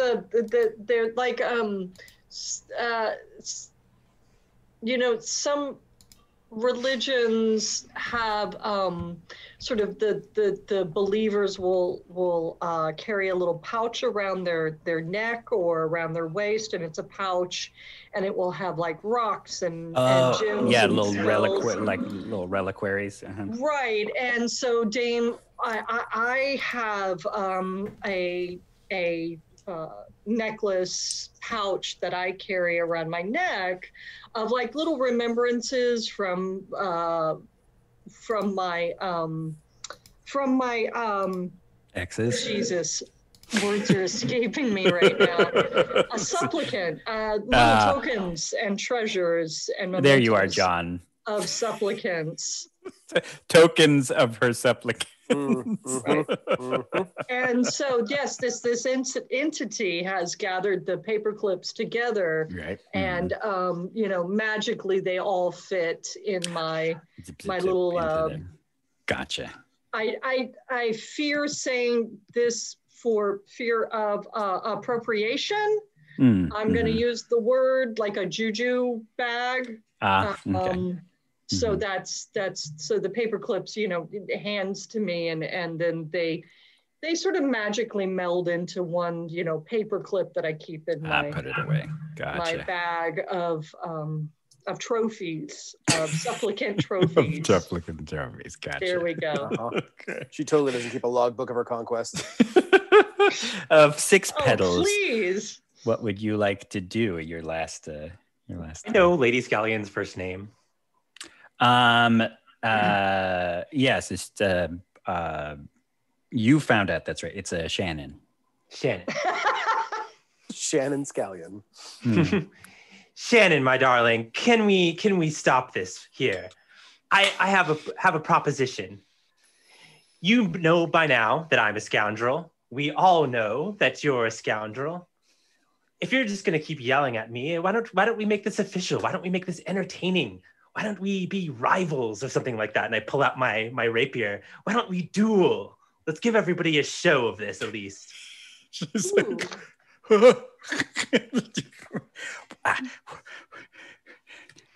I'm not. And that's, you start to feel the car kind of slow down, like, and so her hands are in the air of like, I don't duel. And Mr. Stout Grip is like, my car. You just hear like, my automobile, my beautiful trinket. He screams. And with that, suddenly the lights go out in the car. And we will end on that. Yeah, Murder on the Midway Express. Yeah, murder on the Midway Express. But only in those cars, John and Maxwell. That car still is lit, so you see the light go off behind you. So, out of curiosity, just for clarification, the front train, yes, with the bar car, has 5 or 6 more cars attached to it. Yeah, as well as the engine. Yeah. And then. Oh no. Yes. Mm-hmm. Yeah. Mm-hmm. And then there's the bar car. Then there's the next car, which was not Maxwell's, but Stoutjaw's private car. And we're at the end of that private car, having just been separated with the other cars fading away. So we're in the private performer's car. Yeah. You're in the private performer's car, and if you turned around, the bear and I. You see, yes, you and the bear. If you turn around, you would see the social car where all the commotion was happening with Dame Harlow and of Six Petals. The disconnect is between John, his car, and Durgan's car, and Durgan's just all alone. Yeah, you're kind of traveling. How many more cars are there behind Durgan's car? Like, there are more cars in this train, right? Yeah, where you all are, there's more cars on the train. Durgan's side. There's basically this. Oh, on Durgan's side, there's just a few more. Yeah, just a few more. Yeah, okay. But I mean, and then the engine, of course. Right. So the engine's on Durgan's side. So basically, the engine's racing away, and the other stuff is just starting to slow down behind him. Yeah, because they have no engine pulling them, so they're just. Oh, so the engine. So the weight was towards the front of the train, not the back of the train. Correct. Right. Yeah. Oh, okay. Durgan's on the front. Mm-hmm. Alone, holding a strange little bracelet. Yeah. What? as she drifts off. And where'd she go? Sunset. So yeah, we are going to end it there, and we'll pick it up from there as your lady love has gone racing off into the night, leaving you with a bracelet that smells of brimstone. And Lady Scallion about to be in a duel. That way. I picture the end of this episode is Durgan standing in the lit window of an arched door on the back of a train. As the train disappears into darkness, it just keeps getting darker and darker and further until it goes to black screen, credits roll. Yeah. Yes. Gone in 60 segments is over. Right. Vanishing point. All by myself starts to play. That's a vanishing point. All right. Well, thank you for a nice adventure. We will be back, of course, next week, Wednesday at 8 p.m. for episode 3. Please, any of you all have projects you would like to mention and plug, then go for it. I will. Thanks for joining us, and thanks for watching us in the future when you watch this on our YouTube channel. I am Marcus Flores. You can find me on Marcus Flores _13 on the old Twitch, Twitter, and Instagram. If you want to yell at me, you can go right ahead in the old comments because a lot of people do. And what are projects we got coming up? I'm running a ton of games. Watch out for my episode of Morktoberfest for Morkborg, celebrating any award-winning game Morkborg. That'll be coming up. Enter the Devil's Tomb. And then I have lots of other shows that we're running on this channel. Blackbird plays D&D, as well as the Midway Wrestling Alliance, and many, many other things. So that's me. That is my life now. I will be serving booze whenever I occasionally can, safely and soundly, and running lots and lots of games. So I will turn this over to another booze slinger of mine, Jared. Oh, boy, I wish I could say I was doing something wonderful and interesting and super exciting, but I'm playing a lot of games. Like this one right here. I did just recently do a round of specialty cocktails for DNA Lounge, which I keep mentioning, but this is a particularly exciting brand because it is all Halloween themed. And I am currently working on a new project, which maybe you will enjoy, maybe you will not. Given the complexities of our lives right now and our inability to get cocktails, I'm pre-preparing a bunch of all the ingredients you need to make your own drink. It's all the work you can do. We can send it to you as a pre-packaged deal. If you're interested, just reach out to me via vexsea@gmail. And I will get back to you as I can to inform you more about this project as it unfolds.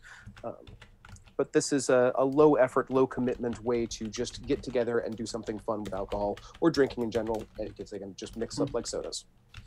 So that's me. Awesome. Lisa, what you got going on? Well, let's see.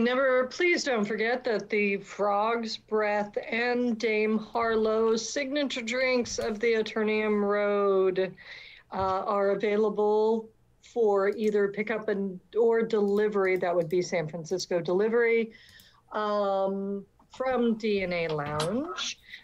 Please remember Saturday night will be a DNA Lounge Halloween.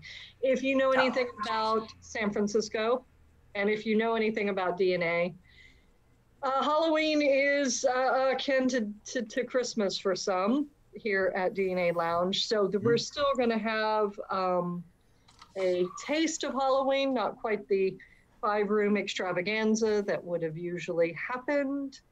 The owner generally describes DNA or Halloween as DNA's core competency. Yes. If it was one thing that they are spectacular at, it is DNA. The time is spent there. Right. So there is going to be a to-do on Saturday night, and DNA is starting to get hip to the come hang out in our parklet situation. So come by on Saturday night. 375 11th Street is the home of DNA Lounge, and come get a cocktail. The night's festivities will be on a big screen that is sitting in the entryway to DNA, so you can see the DJs DJing and the variety acts varietally acting, and you can enjoy a cocktail and pizza and so forth. Our wonderful Jared has done an amazing Halloween menu. I have done a single fall cocktail. I've been a little busy, but it's a spectacular cocktail. Keep your eye out for the smoky penicillin.